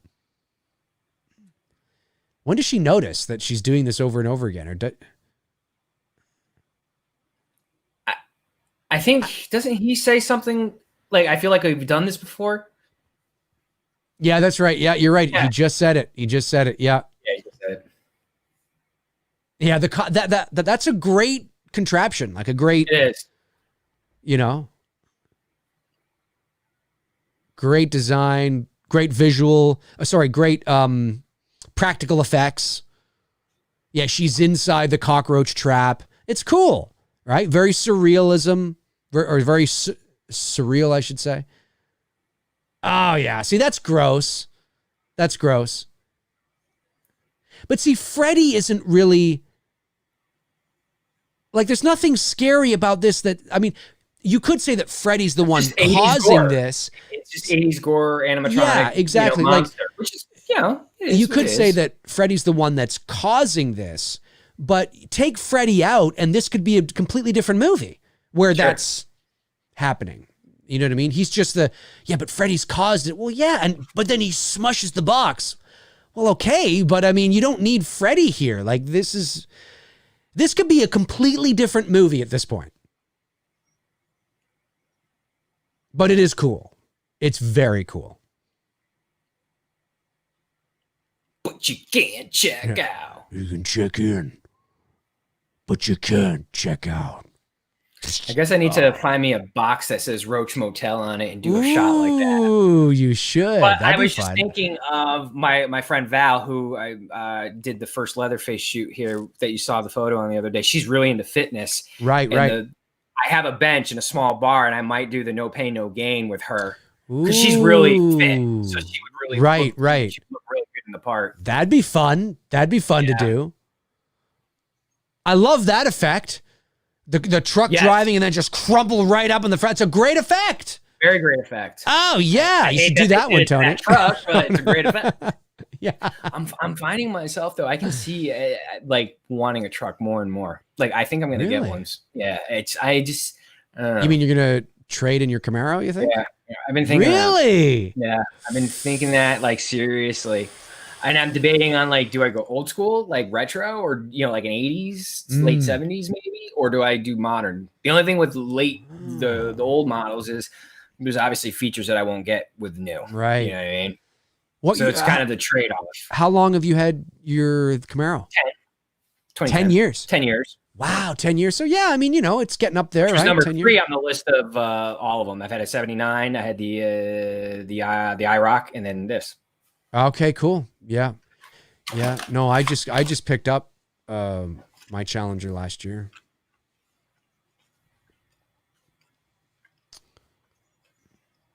Are you nuts? Are you nuts? You fucking sack of shit. He says that. He says shit that doesn't make any sense. I should dub scenes of movies of just random shit that doesn't make any sense. Yeah. Like this guy's like, are you fucking nuts? You curly fried Cheerio? What? It's kind of like, what's his name there? Kevin James doing the sound guy bit. Oh my God. Those that is so hilarious. great. You guys oh my God. Those are great. He's doing these. He's on YouTube now, and he's doing these bits on YouTube where he's the sound guy for these movies, and but some of them are fucking hilarious. Dude, like I am laughing my ass off. The match in lighting is unbelievable. Literally, with me, he was there. If you had never seen Joker, you would literally think he was in the movie. When he's in the toilet. Oh my God, you would think he was in the movie. I know. Like, I don't know what they did to match that light. I mean, I know the process of how they could have done it, but specifically what they did, I don't know. But damn. That's putting in the work. Oh my God, the team he's got around, this funny fucking Rocky shit. One, when he's holding up for Rocky. Yes, that was the first one I saw. He lowers it down a little bit. Yeah. Oh, it's so great. It's so great. You guys got to go to Kevin James' YouTube channel. Now, this piece of music here. Love it. It takes me back to the original film. This is what it should have been more of. Yes. Versus to the pop music that they were trying to blend in. I can feel it. They were. Yes. Oh, yeah. But hear this piece of music here. All of a sudden, it brings a whole new level to this movie all of a sudden. Right. It feels like Nightmare on Elm Street. Feels like Nightmare on Elm Street. Feels like, oh, my God. Holy shit, Freddy.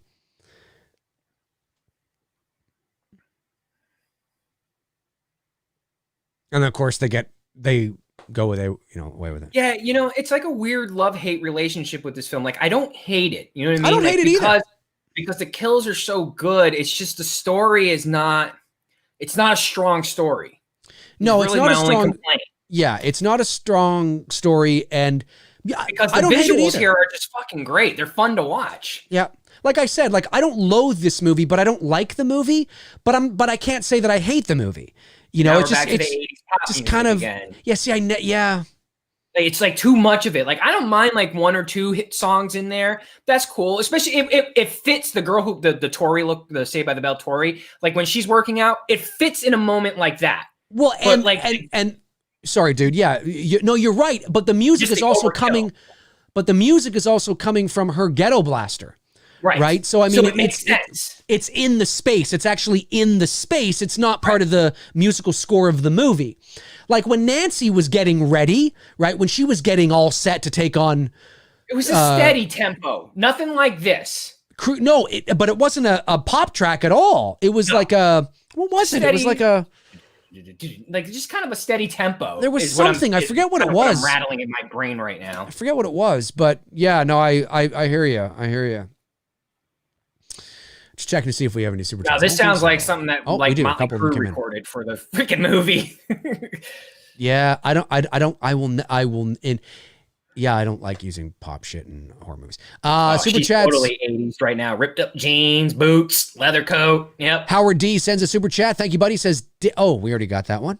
And then Robert Thidoff says, thank you, Robert. Really appreciate it. My mom, Jane Thidoff's 75th birthday is today. Well, happy birthday to Jane. Happy birthday. 75 years.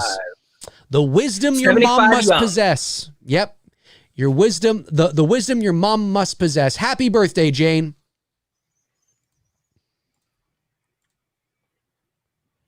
Where are we here? Gotta bring up the movie on. Dan, we got to get out of here. Wait, why would she? Wait, I just missed this. What the fuck happened? Did she like take down all the doctors, or were there no doctors in the room? There were no doctors in the room when she went in there. Okay. Oh, right. Of course, it's the dream sequence. I'm a fucking idiot. Randy Mayer sends a super chat, says, Dave, the music in part 3 is amazing. Very cool. I love that visual. Freddy standing at the hallway there and turning the thing. Was so fucking cool. It's great. Great stuff. Carnival-like here. Look, Carnival, that's what I'm saying. You're back in that carnival-like feel. That's what I'm saying. Throughout the whole movie. That's what I'm saying. It's the production design, the set, great. It's great, but I'm not scared in it. I'm having fun. And I liked Freddy when he was scary. Now, this is cool. The church, I will say, I love the old abandoned church. That is cool. The symbolism of good and evil. Yep. You know? Yep. For sure. Isn't this where he says, Welcome to Wonderland, Alice is the beginning of 5, isn't it? 5, I think. It's the beginning of 5, or is it this one? I can't remember. Chat room will let me know, though. I think it might be 5.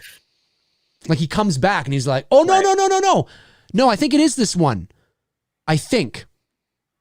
Chat room will let me know. Happen if it is. It's hard because I don't watch 4 and 5 as much. I don't watch them like I do 1, 2, and 3. It was in this. It was in this? It is in this. Yeah. That's right. Yeah, because he comes through the door and he's like, Welcome to Wonderland, Alice. That's right. The iconic nursery rhyme. It's so funny, though, watching this movie, I don't feel anything. I don't hate the movie either. Here it comes. Love that. The door's open. Again, great visual. Love the visual. It's fucking great. Yeah, Welcome to Wonderland. I used to recite that over and over again as a kid when I would dress up as Freddy Krueger, even when there was nobody named Alice in the room. Oh, she's got skills. She's got the skills. Here it comes. Here comes the battle. This is just... So that was an epic fucking kick noise. You know... What do you think of this idea, dude? I showed you the photos of the old historic church that I have access to do the photo shoot in with Freddy. Yeah. What if I did it as this? Sorry, hang on a second. Yeah, I know. The kicks. I know. I'm laughing along with Freddy. It's like a fucking... It's like that Nintendo... You might as well have just started putting the Batman pow bang. Oh yeah, it was great. Yeah, it was great though. It was fun, but it's like holy shit. Sorry, dude. What were you saying? No, I was thinking like in the church that I can do my Freddy shoot in. I'm wondering instead of doing it the original way I planned, if I should do it as an Alice dream sequence and have the girl dress up as Alice. Well, that's not a bad idea. That could be fun to do. That could be fun to do. We get some love from Elm Street 4 fans. Do you have somebody in mind that might resemble an Alice? I think Alice is sort of a reddish blonde, reddish hair. Yeah. I mean, none of my girls really match up to the same looks of the actor. So no. It's not a. Yeah, exactly. You know what I mean? Yep. So I wouldn't be worried about the redhead part. I was just thinking along the lines of like doing a dream sequence. I think that would be cool. Yep, absolutely. I agree. Oh, fuck. She's got skills, folks.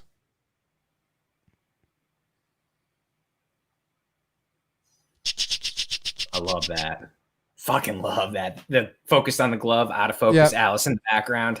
Again, Freddy. the production design, the lighting, the cinematography, it's all great.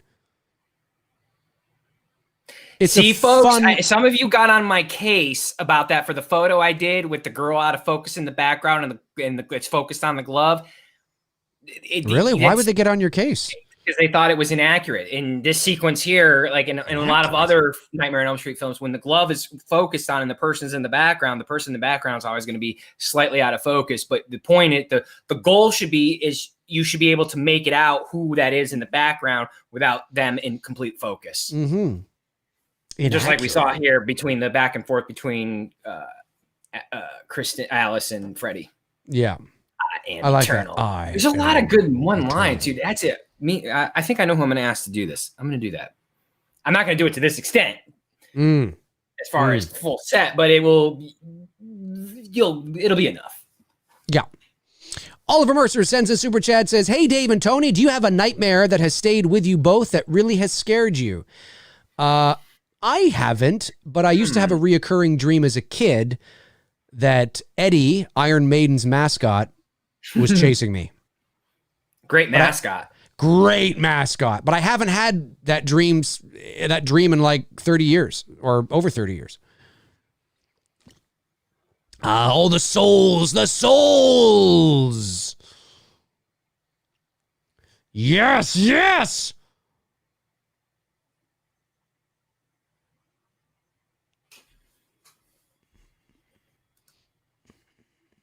Oh, this is the story. Oh yeah, this is the one where Rennie talks about showing the girl's boobs pressing up against the animatronic Freddy thing that the poor puppeteer fell off from the top. Right. But because he was like, we need to see the boobs. We need to see the boobs. Right, I can't do right. a accent, but again, visually, it's visually, cool. it's great. It's cool. It's cool for this kind of Freddy. Like I said at the beginning of the show, I said Elm Street 4, they're committed to this version of Freddy. Seeing him all the time, seeing him often, hearing him all the time, carnival, fun, crazy, all sorts of stuff. This stuff it's great practical effects in any fucking horror movie. And yeah, there it is. Yeah, the boobs. Boobs coming out.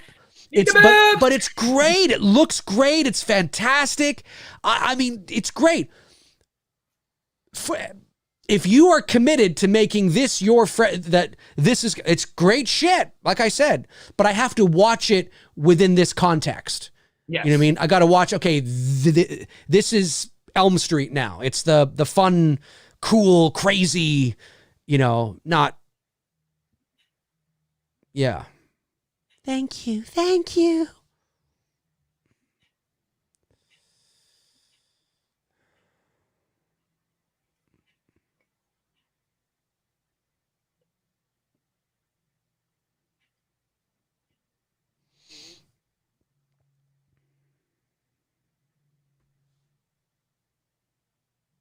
You see how much that line there, rest in hell, would have meant nothing if at the beginning of the movie he said to Kincaid, I am hell. Yeah. Right? Cool. Because then she says there at the end, rest in hell, and you as the audience go, but he is hell. I mean, he is evil itself. You could play it that way. So it doesn't affect him. Rest in hell, whatever. I am fucking hell, bitch. Yeah, great set.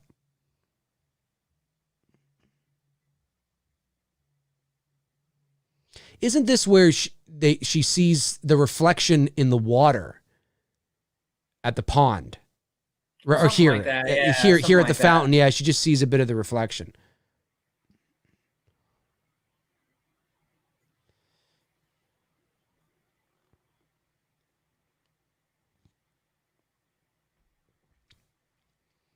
I don't mind this sort of not a cliffhanger, but this little thing to let you know that he's still there. It's okay. It's not in your face. I just want to see how they do it though. Yeah. Right here. Yeah, that's fine. That's fine. That's it. That's okay. I like the way 3 ended better with the light turning on. I think that's cooler. But it's not bad. At least it's not Freddy jumping out or something like that. Literally not even a second or two, because as soon as the coin hits the water there, when he just tossed it and he's dissolved. That's right. But there's that. I know this music. I would never, and again, I know why they did, but I would never end a horror movie like that. I would never end a horror movie like that. But now I will say this: I am aware that part 1 and 2 end with that kind of thing, like an arm coming out of the girl's chest, and the mother being pulled through the window. But they were the first couple of movies. Like I don't mind if that thing is done in the first movie, or maybe the second. But I don't want that kind of thing to be done indefinitely. Like at the end of every sequel, there's just some different variation of that.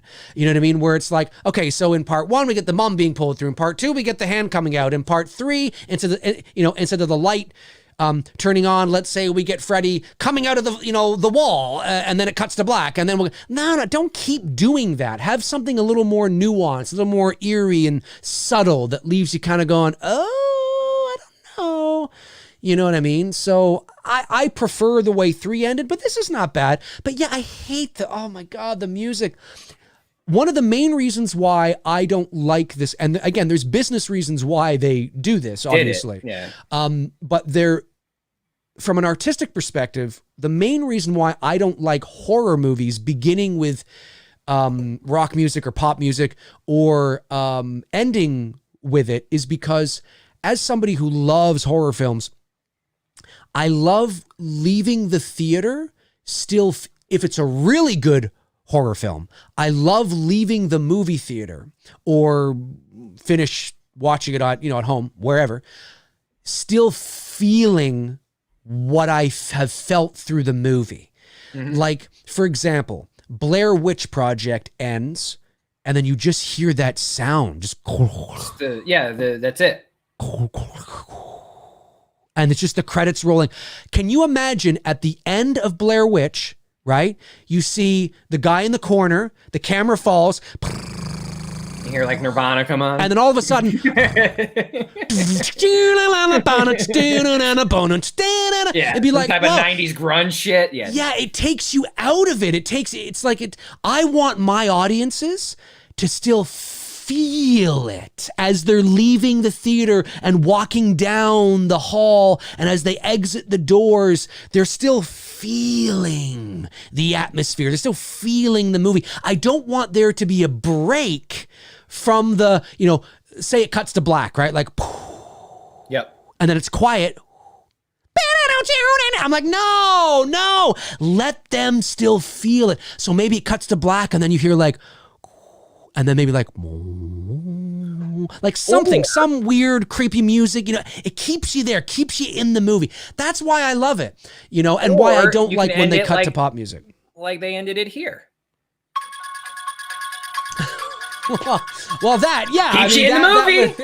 It does. It keeps you in the movie. But that's right. I mean, that's an example that it's done, where it's done. But they could have brought up the Elm Street melody, yeah, like could have just played that instead. Yeah, like imagine it just kind of as they're walking away, you hear boom, da, da, da, da, da, da, or boom, boom, boom, boom, boom. Whatever it is, right? Like just something that's, and again, there's reasons why they didn't. Obviously, they had agreements with these bands. These bands are having their songs played, and said a couple times tonight, this was the MTV. Yeah. So you're going to have that MTV feel, and the music is going to be in there. For sure. Yeah. But yeah, you know what? At the end of the day, it's a having watched it for the first time in a while, I don't like the movie, but I don't loathe the movie. So I don't like it. I don't hate it. I'm neutral to it. I can certainly watch it, but it's very clear. You look at Elm Street 3, and there's that balance between scary and, sort of leaning on the humorous, whimsical side. That's the word, whimsy, right? It's clear when you get to 4, they made a choice. Okay, we can go this way or we can go this way. You know what? We're committing to whimsy Freddy now. And that's what 4 is. 4 is here is the introduction of what Freddy is now going to be. And you either like it or you don't, and I'm just kind of indifferent to it at the end of the day. It's not what I would have done, but I have a, I can watch it because the set design and the dreams are cool.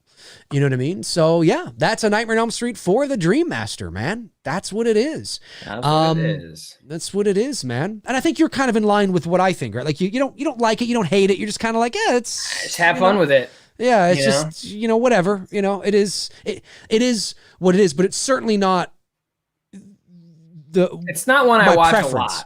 I do watch it, but I don't watch it a lot. Yeah, I hardly watch it. To be honest with you. But anyway, hey, let's go over to the chat room and see what everybody is doing. What are you guys doing? Let's check it out. Did I miss any super chats? Do you want to talk Elm Street? Do you want to talk whatever? No, I think I did get the last super chat so far, which is great. How is everybody doing on this Wednesday? Yes, we usually do the show Monday nights at 7, but we did it Wednesday today because of the Memorial Day in the U.S. Yes, that's right. Thank you, servicemen and women. Exactly. Blu-ray Addict says, what are your guys' least favorite horror franchise? Least favorite horror franchise. Least favorite? I don't think I have a least favorite because, like for example, Hellraiser. Okay, this is a perfect example. I've only watched the first one. It's not like I hated it. It's not like I disliked it in any way, shape, or form. I just never kept up with it. It was not a series that I didn't get into. And I've heard a lot of people like, "Oh, dude, you should watch it," and I get it. It's just so I don't dislike it. It's just not one that I got into. Gotcha. You know what I mean? Does that make sense? I gotcha. I probably the same for me. It's just sort of like it's hard for me to say what is my least favorite on a franchise I haven't watched most on. Right. Although I will say that of course, I'm about to contradict myself here, but hear me out. In the franchises I've seen, I will probably say Child's Play. I've seen Child's Play 1. I've seen Child's Play 2. I've seen Child's Play 3. I've seen bits and pieces of whatever the fourth one was, Seed or Bride or whatever. I mean, I've seen all of them, but I don't remember by the titles. I just don't like the franchise as a whole. I think it's... I hear you. I only like the first two. Gimmicky. It's hard. It grows tired very fast. The first Child's Play is a terrific horror movie. It's great. It's a classic. It's great. The second Child's Play, I think, is a decent sequel. It's a decent follow-up. 3, so I think out of the ones that Child's Play is probably my least favorite as a franchise. Bride is 4. Okay, yeah. I didn't, when we bring in another doll. Oh, that's right. That was with, what's her name? Jennifer Tilly? Yeah. Right? I feel like I'm watching the Muppets do Child's Play. I'm just like, this is just nonsense. Child's Play meets Sesame Street. Well, yeah, because it's not like the first Child's Play movie, the very first one. You can say the second one too a little bit, but the very first one, which we did here on the show, Tony, that first one is a and it holds up. It's a legit. I mean, it's dated. It's 1988. It's 80s, but it took itself seriously. Yeah. You know what I mean? Like, it was actually quite frightening. And you don't see Chucky as Chucky until about 45 minutes into the movie. Not until the moment where the mom opens the back and she realizes there's no batteries, and then she's threatening to throw him into the fire, and he's like, oh my God, can you imagine seeing that for the first time in 88? Being like, holy fuck, Yeah. I'd probably say that out of the ones that I've seen, I'd probably say. But then again, Friday the 13th has some pretty garbage movies. Oh my goodness. They all do. Yeah. Next question. Yeah, you pick one there, Tony. Whatever suits your fancy. Andrew Stahl. I don't think I said that right. Tony, have you seen the Sleepaway Camp series, and what do you think of them? Yeah, I have. And it's funny. I just watched part 2 the other day. I like part 2 is just, it's stupid. Like, okay, it's like everything we've said about Nightmare on Elm Street as the series progressed, but I will watch Sleepaway Camp 2 on a yearly fucking basis because it's what you expect from that type of movie. You're not looking for Halloween. You're not looking for Friday or the original Nightmare. You know what you're watching is just a fun 80s fucking slasher film, and it delivers. Well, I got to admit, I've never seen Sleepaway Camp 2. Oh, really? I've never seen Sleepaway Camp 2. It's not like the first, but it's good. It's stupid good. The only Sleepaway Camp I've ever seen is the first one. I've only seen the first Sleepaway Camp. I think we should do a Sleepaway Camp 2 on this show. We might have to. We might have to. Dreedmem77 sends in a super chat. Thank you so much, buddy. And says, Dave, Tony, happy birthdays. That's right. For those of you that don't know, my birthday was on Sunday. I just turned 41, and Tony's birthday is on Friday. He is turning 41. Our birthdays are only 5 days apart. First time my birthday's been on a Friday in forever, and everything's fucking shut down. I know. If Tony and I lived in the same city, we'd probably be celebrating both our birthdays. We'd like get together and hang out, and we'd be doing that on like today, like the day that's in between both our birthdays or something like that. Exactly, would make sense.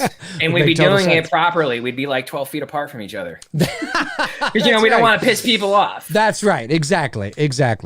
Robert Thidoff sends us a super chat. Thank you very much, Robert, and says, D&T, what's your secret? Your girlfriends aren't crazy. They live separately from you. They don't make you get married or have kids. I've been trying 44 years, all of this. Well, I think it's just, I can't speak for Tony. He can speak for that. But for me, it's just, being with somebody. I think the most important thing about and again, don't beat yourself up if you didn't do this when you were a teenager or in your 20s, because you're young and you get caught up in the emotions of stuff, and you date people because they're hot, or you date them, whatever, right?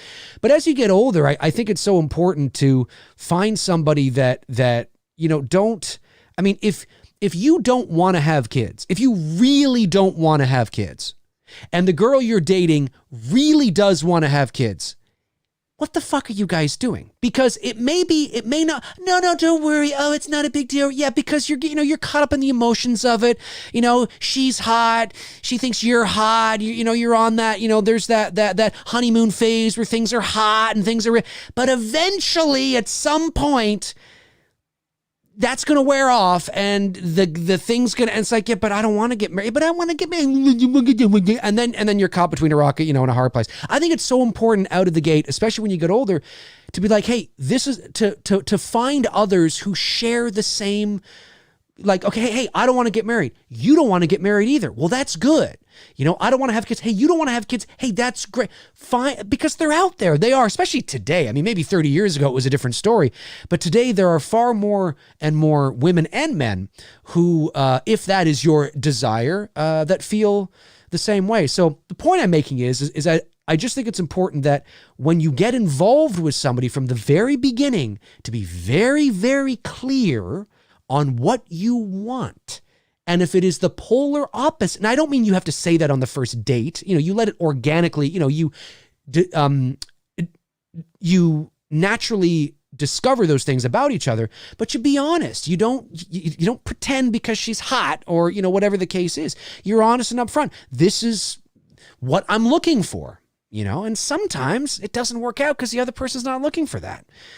But there are people out there that do look for those types of things. So anyway, I'm not a relationship expert, but I think a lot of people sacrifice what they ultimately want because of feelings up front right away. Oh, they're so hot. Oh, this is so great. Oh, I love this. I love that. I love this. But if it's something you really, really want, eventually it's going to sneak back in. Yeah. What about you, Tony?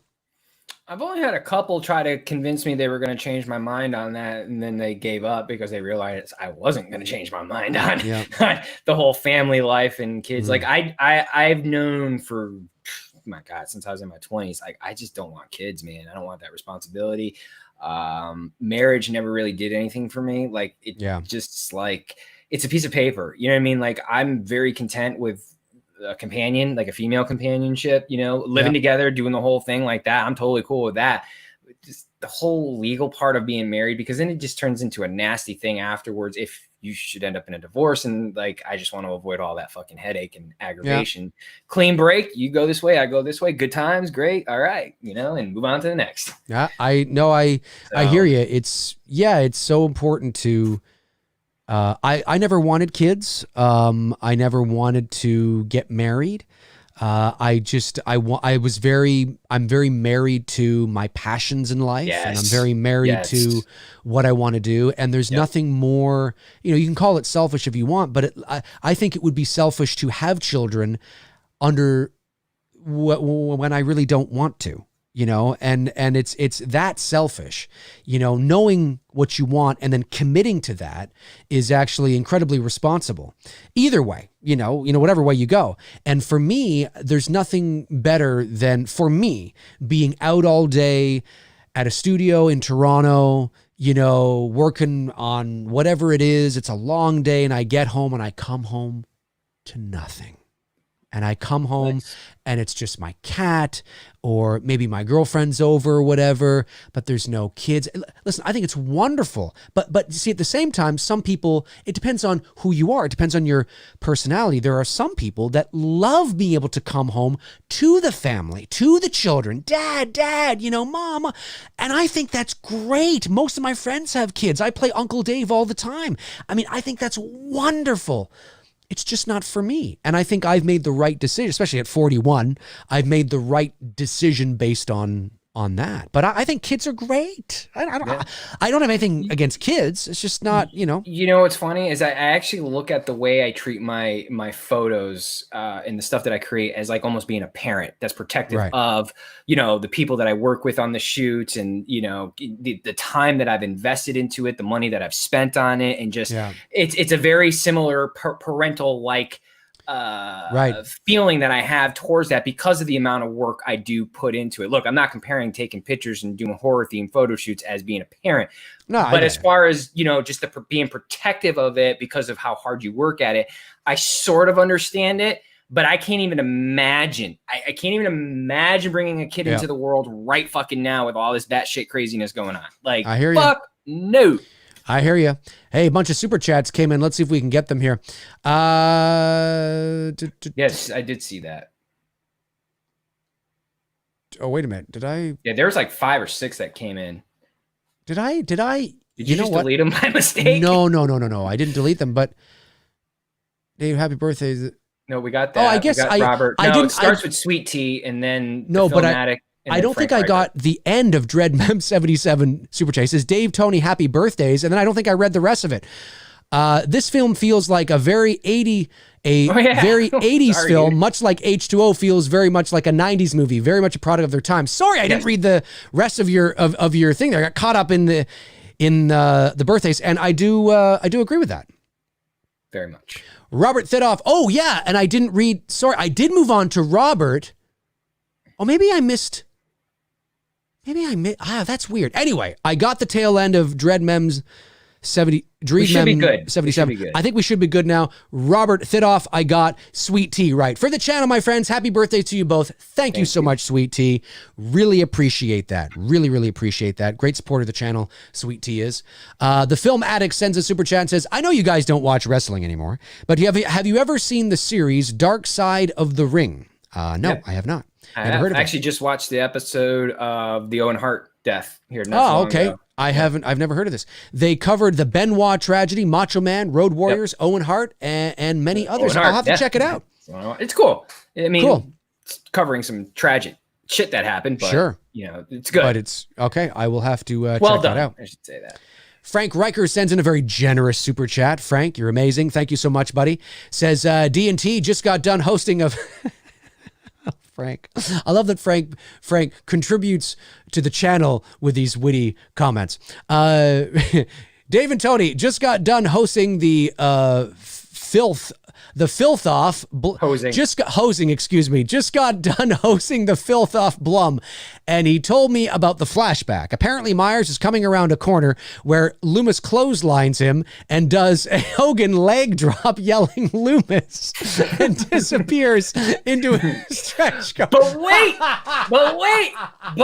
before the leg drop happens, I need to know this. Does Michael look at Loomis and do this? And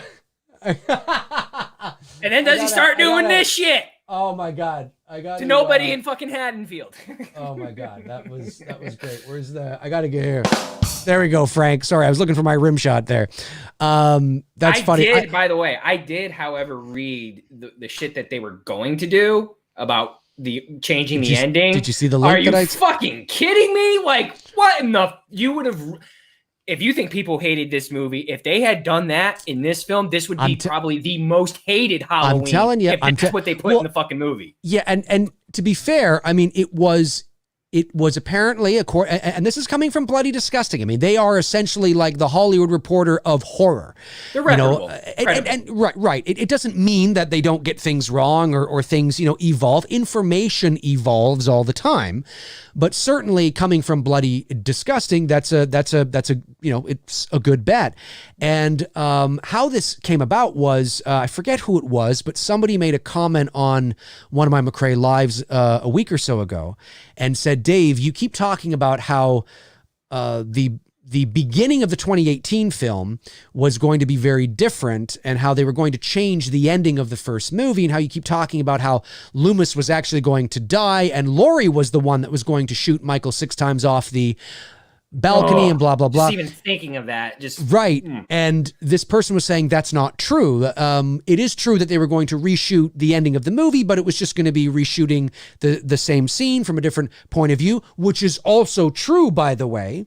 So what ended up happening was I was getting quite a few people saying that I was mistaken. And I was like, well, no, here's the article that talks about it.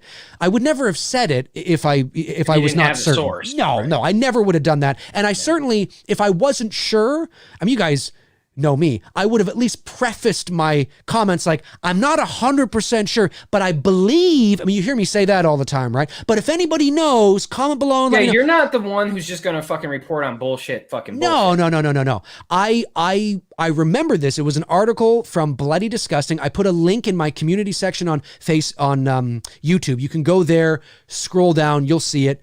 And essentially, in a nutshell, there was an early draft of the Halloween 18 script where they were going to have Loomis die at the hands of Michael. Right. He shoots him. Michael backs up into the bedroom, right? That's what happens. Loomis goes in, but instead of shooting him 6 times or 5 times or whatever he does there, I think it's an extra 6.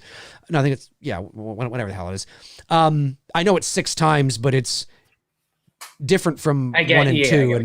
Anyway, so he goes in, and instead of shooting him, Michael grabs him and by the throat or whatever, chokes him. He dies there on the ground, and it's Laurie that grabs the gun and shoots Michael 6 times off the balcony. Now, that in and of itself, in a vacuum, is actually really fucking cool.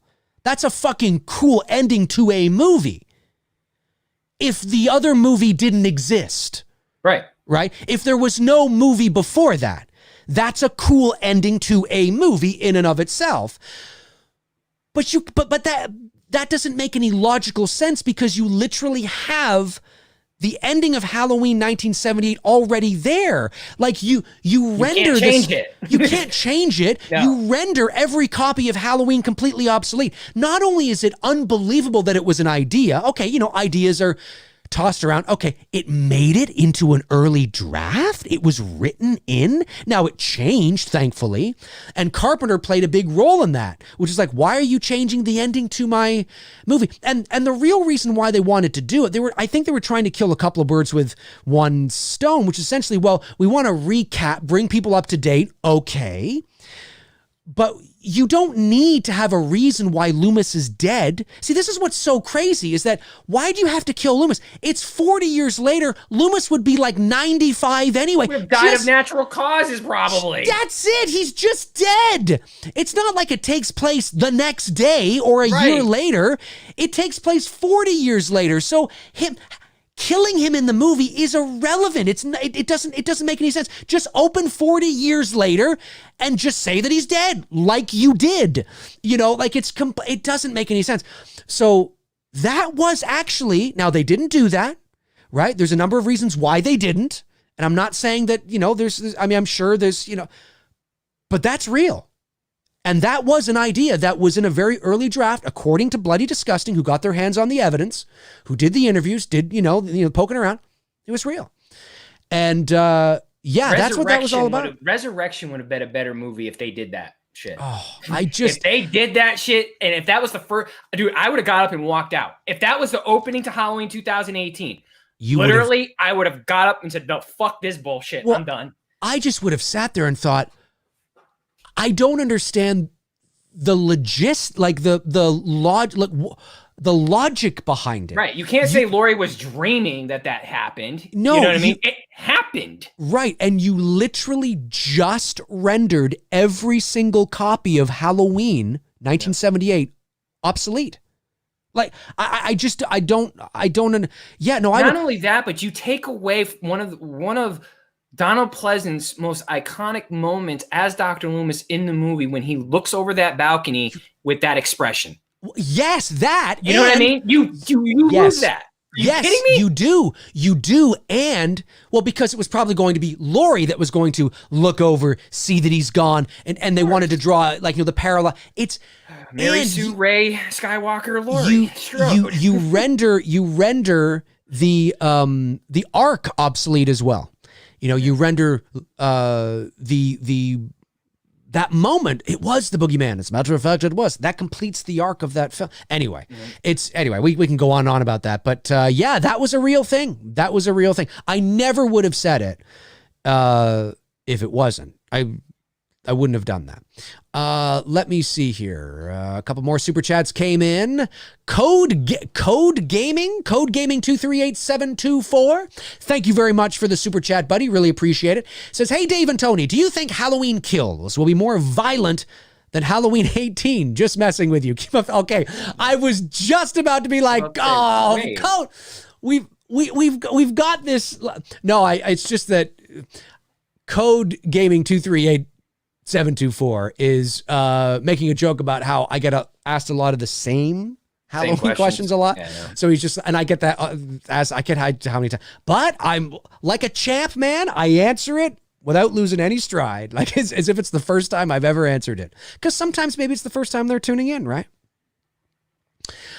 Nick sends in a super chat. Thank you so much. Nick says, Dave, no bullshit. Starting this Friday at my drive-in, they will be showing a double dose of candy with Uncle Buck in the Great Outdoors. Oh! Good shit.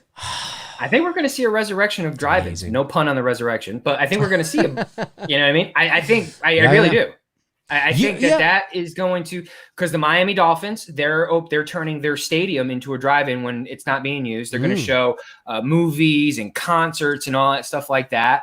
So I think you're going to see, because like me and like many other people, I ain't ready to sit down in a theater with fucking a packed house. You know what I mean? Yeah. No, I get you. How do you counter that? How do you find creative ways? And I think it's going to be the drive-ins are going to come back.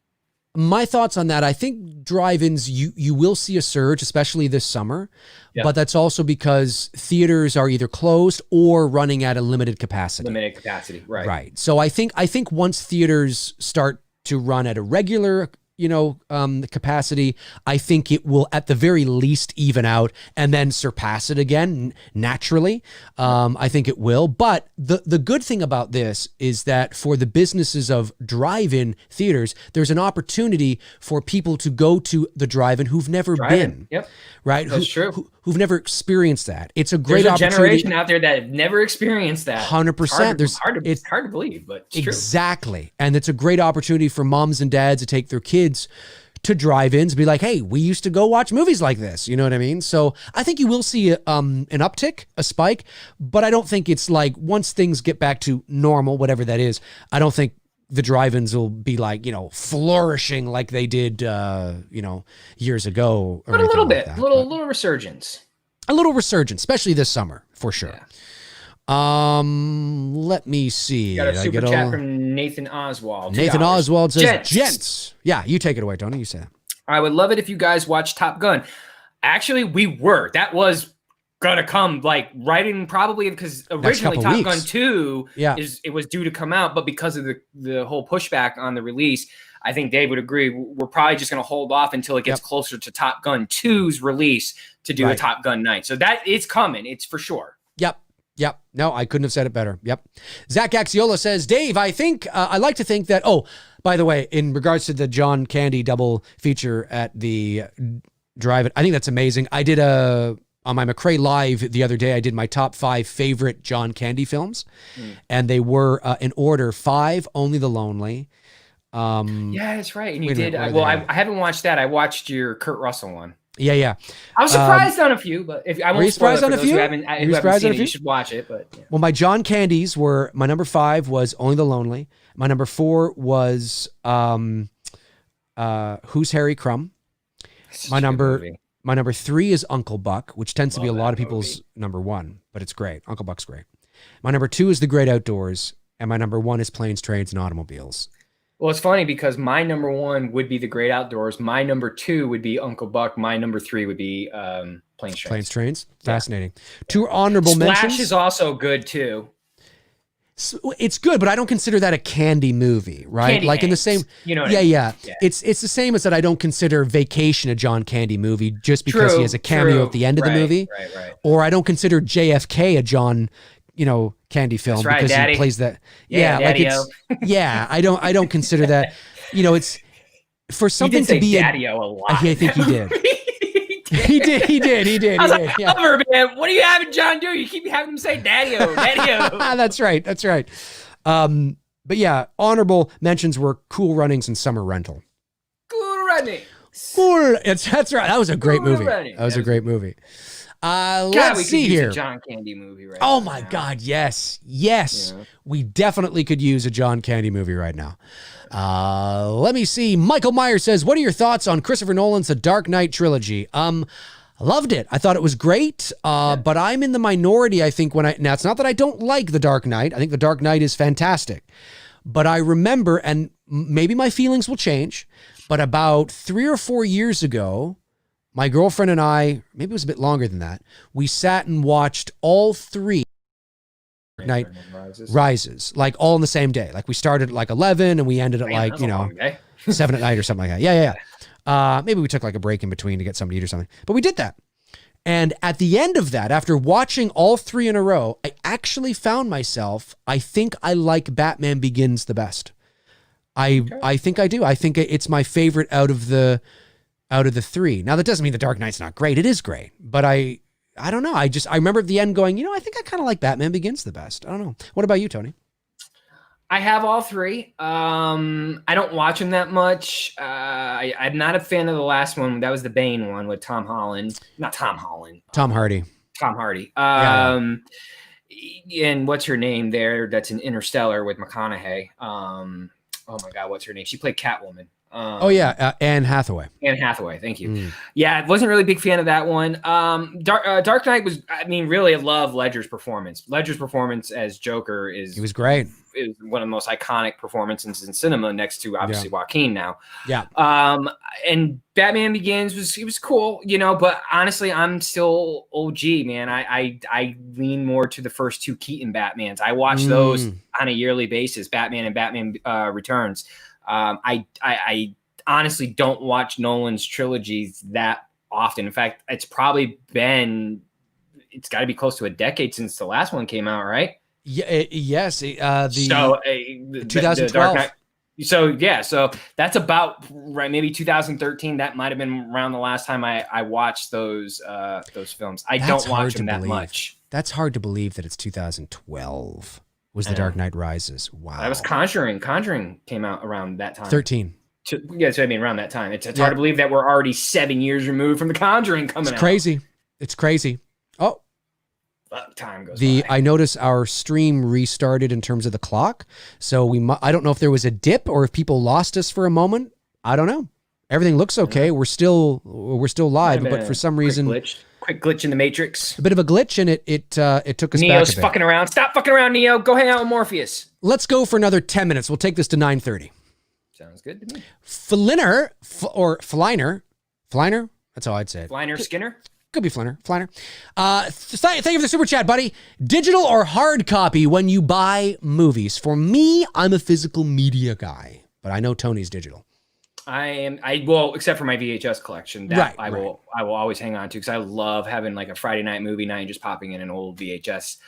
Nothing beats it. But digital, yeah, I'm totally digital. I don't have a DVD except for some, like I have The Room because I just looked up there the Tommy Wiseau The Room. I didn't get rid of that. There's a couple of I have my Airwolf seasons on DVD. I have Cheers on DVD. I won't part ways with that. So there's a few things that I have lingering still on DVDs, but it's not much. The rest of it I gave to my sis. I still have all my VHS, all my DVDs, all my Blu-rays. Yeah, I'm a physical media guy.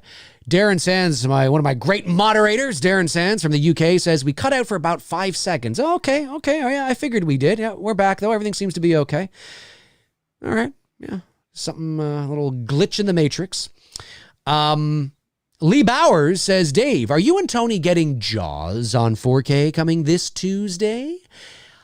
I will definitely get Jaws on 4K. I mean, I thought the Jaws Blu-ray transfer was gorgeous. So I'm really looking forward to seeing what it looks like on 4K, but I don't know if I'll get it this Tuesday, but I'll definitely get it eventually. Yeah, I have the digital copy of it. And like Dave said, the transition of it to digitally versus like the VHS copy that I have, it's beautifully done. Like it looks great. Like you said, I don't think I'm going to rush to get it. And I know that's literally down the pipe. That's coming like within the next month for us because we're going to do a 45th anniversary show on that. Yep, July 4th. Crazy, 45 years. Fucking incredible.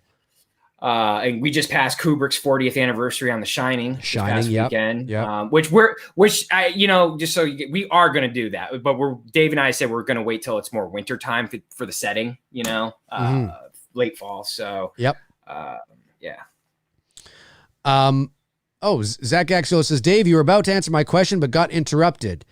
Was I? Did I get interrupted? Did my mind go off on a tangent?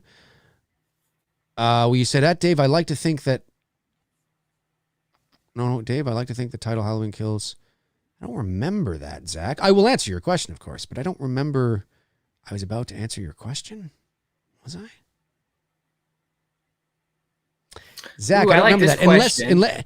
Unless you're doing a sly way of getting me to say to read your question. Like, I'll just say that he was about to answer it and got sidetracked. Dave, you were about to answer my question. Anyway, I don't remember that, but hey, I'll do it anyway because you could be right, my man. You could be right. Zach Gaxiola says, I like to think that the title Halloween Kills is a clever homage to Annie's Speed Kills line from the original film. Your thoughts? Well, I talked about this on a show not too it's a good pun if it was long ago.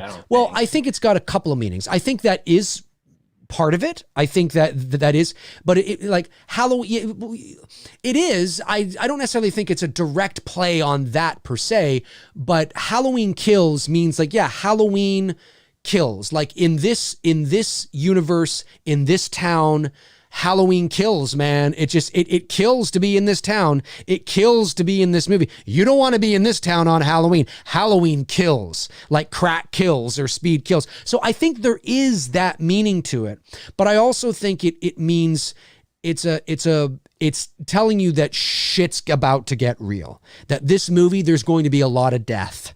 There's going to be a lot of kills in this movie. The ante has been upped. You know what I mean? So I think it's got a couple of different meanings. It's a play on that for sure, but it's a play on like all right, Halloween Kills. It's about shit's about to go down. You know what I mean? Yeah. I hear you. I That's agree. probably it. The Blu-ray Addict asked, Dave and Tony, is there a film that is considered one of the best films of all times that you guys don't like? And if I get shit for this, oh well, yeah, Citizen Kane. I don't like that movie. I am not a fan of Citizen Kane, and I know it's considered one of the best Orson Welles, best movie of all time, but no, not a fan. Don't own it. Don't care for it.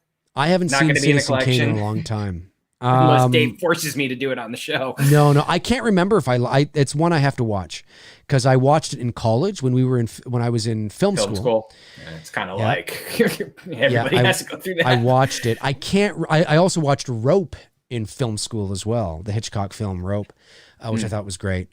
I can't remember what I thought of Citizen Kane. So it's been like over 20 years since I've seen it. Yeah. A movie that is considered one of the greatest of all time that I don't like. I wouldn't say this, another one that I don't necessarily don't like it. I just don't own it. I don't care for it, which is Gone with the Wind. I don't dislike the movie. Right. You know what I mean? But I'm not like, I don't need to see Rhett and Scarlett. Right. You know what I mean? I'm not like one of those, like, I don't care. Yeah, yeah. No, I get what you're saying. I don't know. That's a good question. Like one of the greatest of all time that I haven't seen, because most of the ones I've been watching recently that I either haven't seen in a long time or have never seen. Like just a couple of weeks ago, I watched Sunset Boulevard with Gloria Swanson. And Yeah. I haven't seen that. I never seen it. And I watched, oh my God, is it terrific? What a wonder. And the story behind that, like it's not just the movie that's great. Gloria Swanson, folks, comes from the silent film era. She was the first female in the history of movies to win an Academy Award for either Best Actress or Best Supporting Actress. I forget which one, but she comes from the silent film era. She was predominantly a silent film actress. She worked with Chaplin and I mean, that's who she was. She's a legend. I mean, she comes from that era. And in 1950, when or in the late 20s, early 30s, I think it was, when talkies began to sort of make their way into the mainstream. What? What's a talkie? What's a talkie? Talkie is a movie with sound. And they started to become, what sound? What are you talking about? And they became more of a thing. Oh, for sure. What? For sure they did. For sure they did. And they became more of a thing. A lot of the silent film actors started to lose their jobs. And as Gloria Swanson said once, I mean, now she still kept relevant, but it's not like her career flourished into the movies with sound. It was fairly much over then. But a lot of the silent film stars began to lose work. They were not, they didn't really, I mean, some did, but it wasn't the transition that you might think, oh, well, it's just sound now. You just go and act in a movie and just talk. It wasn't like that. And Swanson, in 1950, she's essentially it's essentially about this aging silent film star who wants to work with Cecil DeMille, who plays himself in the movie, one of the great directors of that time. And anyways, I could go on and on about it here. I can't get too deep into it, but she's essentially playing a satirical, fictional version of herself about an aging silent film actress who wants to be in one last movie, or she wants to be a star again, or whatever it is. And you gotta watch it. It's fucking fantastic.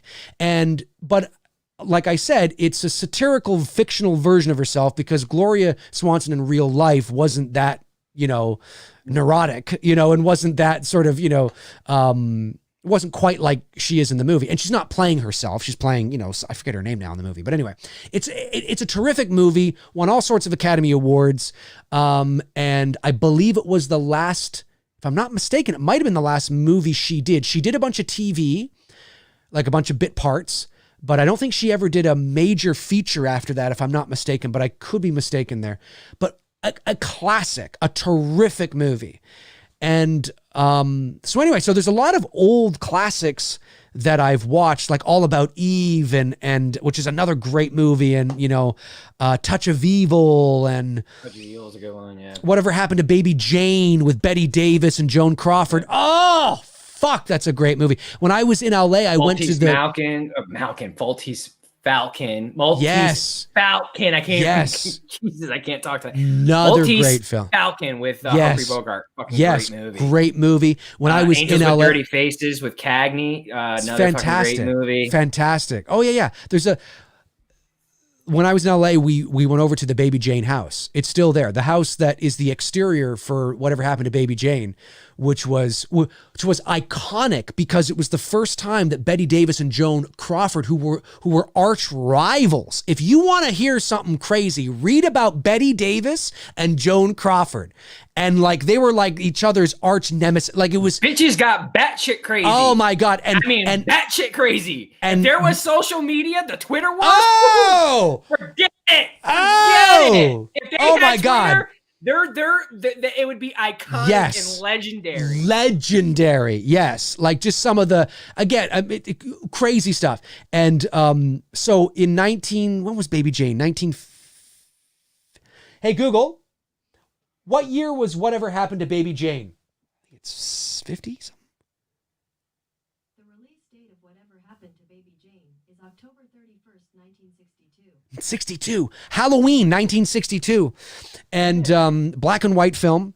1 year just before Michael did his deed. Yes, that's right. That's right. A couple years after Psycho. But it was the first time that Crawford and Davis, if I'm not mistaken, were in a movie together. And even the stories from the set, you know what I mean? They were always trying to one up each other, and they were competitive, and oh my God, like it's just crazy stuff. So anyway, I love, there's a lot of the classic films I quite like, and I'd have to watch Citizen Kane again to see if I feel the same way about that. But no, I mean, I can't think of a movie that is considered, one of the best of all time that I haven't, or that I hate or don't like. Not off the top of my head anyway, but ask me again next week and maybe I'll. But it is. So could you imagine, dude, with that's why when people sit there and say things were never like this when we were growing up, I'm like, man, dude, if we had social media, the same fucking shit would have been going down. Same shit would have been going. We just didn't have it. You know what I mean? That's the difference. Yep. No, I totally agree. Okay, a couple more. You had a super chat. I did, yeah. A couple more minutes here. Oliver Mercer says, hey, Dave and Tony, have you checked out the WWE documentary of The Undertaker's The Last Ride? It's an incredible insight into his past 3 years of his career. I've heard of it, but I have not checked it out. Have you checked it out? No, it's on my to-watch list. I'm in the middle of watching The Last Dance, the Michael Jordan one. I mean, because I was a huge Jordan fan growing up. He's one of my biggest inspirations just in general as a human being, and his dedication. And really now getting an insight to I this is the kind of shit I knew, and his just determination to fucking win. I'm in the first 3 episodes right now, and it's just so fucking good. And that's awesome. Gives you a good insight to who Mike was, man. And I kind of had a feeling that was Mike. Right. I gotcha. Edwin A. Sordo says, hey, Mr. Tony and Dave, how do you guys stay in shape during these times? That's funny. I got a home gym now. Yeah, well, I got essentially too. I got a weight bench. I got all the weights, the dumbbells. I got the bench press and all that stuff. And I'm a runner like Tony, so I go out and I lift 3 days a week. Same. Basically, I just hey man, do you lift? Do you lift, bro? Do you lift? I run 6 days a week, and I lift 3 days a week, and Sunday's my rest day. You gotta have a rest day, especially at our age now. Oh, for sure. Yeah, you need that recuperation. On average, I run about 3 days a week, lift about 4 days a week. There you go. So, and I'm not in high school. Do you double up? Do you run, lift, or do you on the same day? Yeah. Sometimes. Not usually though. Not usually. But sometimes I do. And today, actually, my shoes are dead. They're dead. So I haven't ran in a couple of days. I ordered a new pair of Asics from Asics. Can't go wrong with Asics. Love them. I have Saucony. I think that's how you pronounce it. I had them now, but they're you look at the back of my shoe and it's warped to one, it's all warped and falling apart. And I'm like, fuck, I need to get new shoes. You're like me. You do the 6 to 10 mile runs when you're on your run. So that's just going to wear and tear the shit out of your shoes. Oh yeah. So I'm like, I can't keep doing this. It's just, I don't feel anything. There's no give. And a lot of the stores here are still closed. So I'm like, all right, I'll just order a pair of Asics from Amazon. No, I didn't order. No, I ordered from Sport Check, which I think is a Canadian brand, but it was a store, ordered it. They should be here soon. So new pair of Asics, and they were on sale. They were $150 on sale for $89. So I was like, I got to take advantage of that. But yeah, so I run, work out, and I just want to keep in shape now. Healthy. Eating is a big factor. You got to, you can lift and run, but if you don't eat, don't get me wrong. Trust me, I love my cheesy puffs. I have them every week.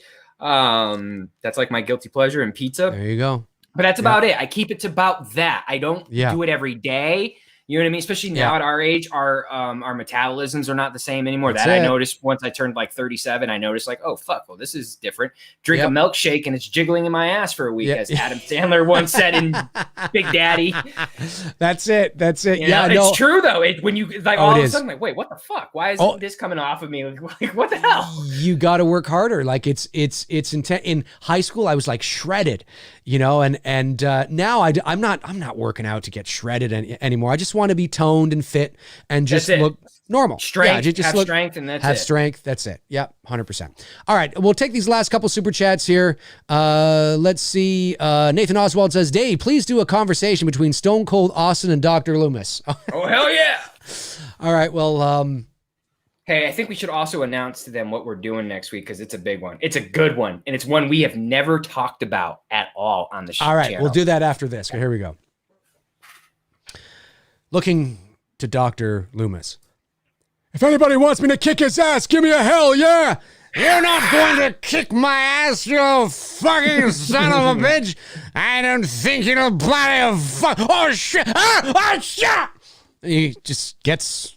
Drunk Loomis gets us. I always go to Drunk Loomis. That's my go-to. He's just drunk. Dude, Drunk Loomis shooting Stone Cold 6 times, and then he got up and stunned him.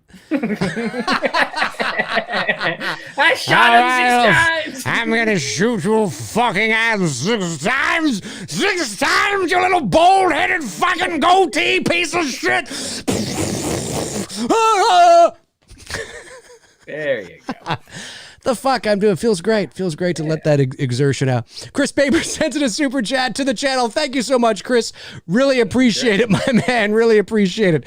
Oh, fuck. This has been fun. This has been fun. Is that all the super chats? I think it is. It is. You guys are amazing. A lot of super chats tonight. So if Tony and I didn't get to the regular chat, if you answered questions or if you asked them and we didn't get to them, remember, it's never personal. Obviously, the super chats do come first for obvious reasons. Try again next week. You know, you may get your question answered. You never know. So, but I appreciate all of the super chats nonetheless. So yeah, so that's gonna do it for Tony and I here on episode 71. But what's the big one we're doing next week? What's the big one that you guys can't miss this one? Folks, next week, Tony and I are doing Evil Dead 2. Evil Dead 2 Little Bruce on Monday night. That's right. You damn fucking right. Next Monday night. That is going to do it for Tony and I. Thank you for watching A Nightmare on Elm Street 4, The Dream Master with us. Thank you to all the super chats. Thank you to the non-super chats. You guys are amazing. And thank you to my moderators, Darren Sands, Jason Knight, Tabitha Short, and Frank Riker. And I even saw Cecil Laird in here briefly as well. So he's a moderator. Thank you, Cecil, for checking in and popping in. I figured he might because it's Elm Street 4. And I think this is, if I'm not mistaken, this is Cecil's favorite Elm Street. Folks, that will do it for us. We'll be back on Monday night at 7 o'clock p.m. Eastern Standard Time for Evil Dead 2. Tony, any last words? I'm looking forward to next week. Next week's going to be a lot of fun. We haven't talked about Evil Dead or any of that on this, so this is going to be fresh to talk about something new. So it's going to be great. It's going to be great. Alrighty, folks. In the meantime, in between time, cheers.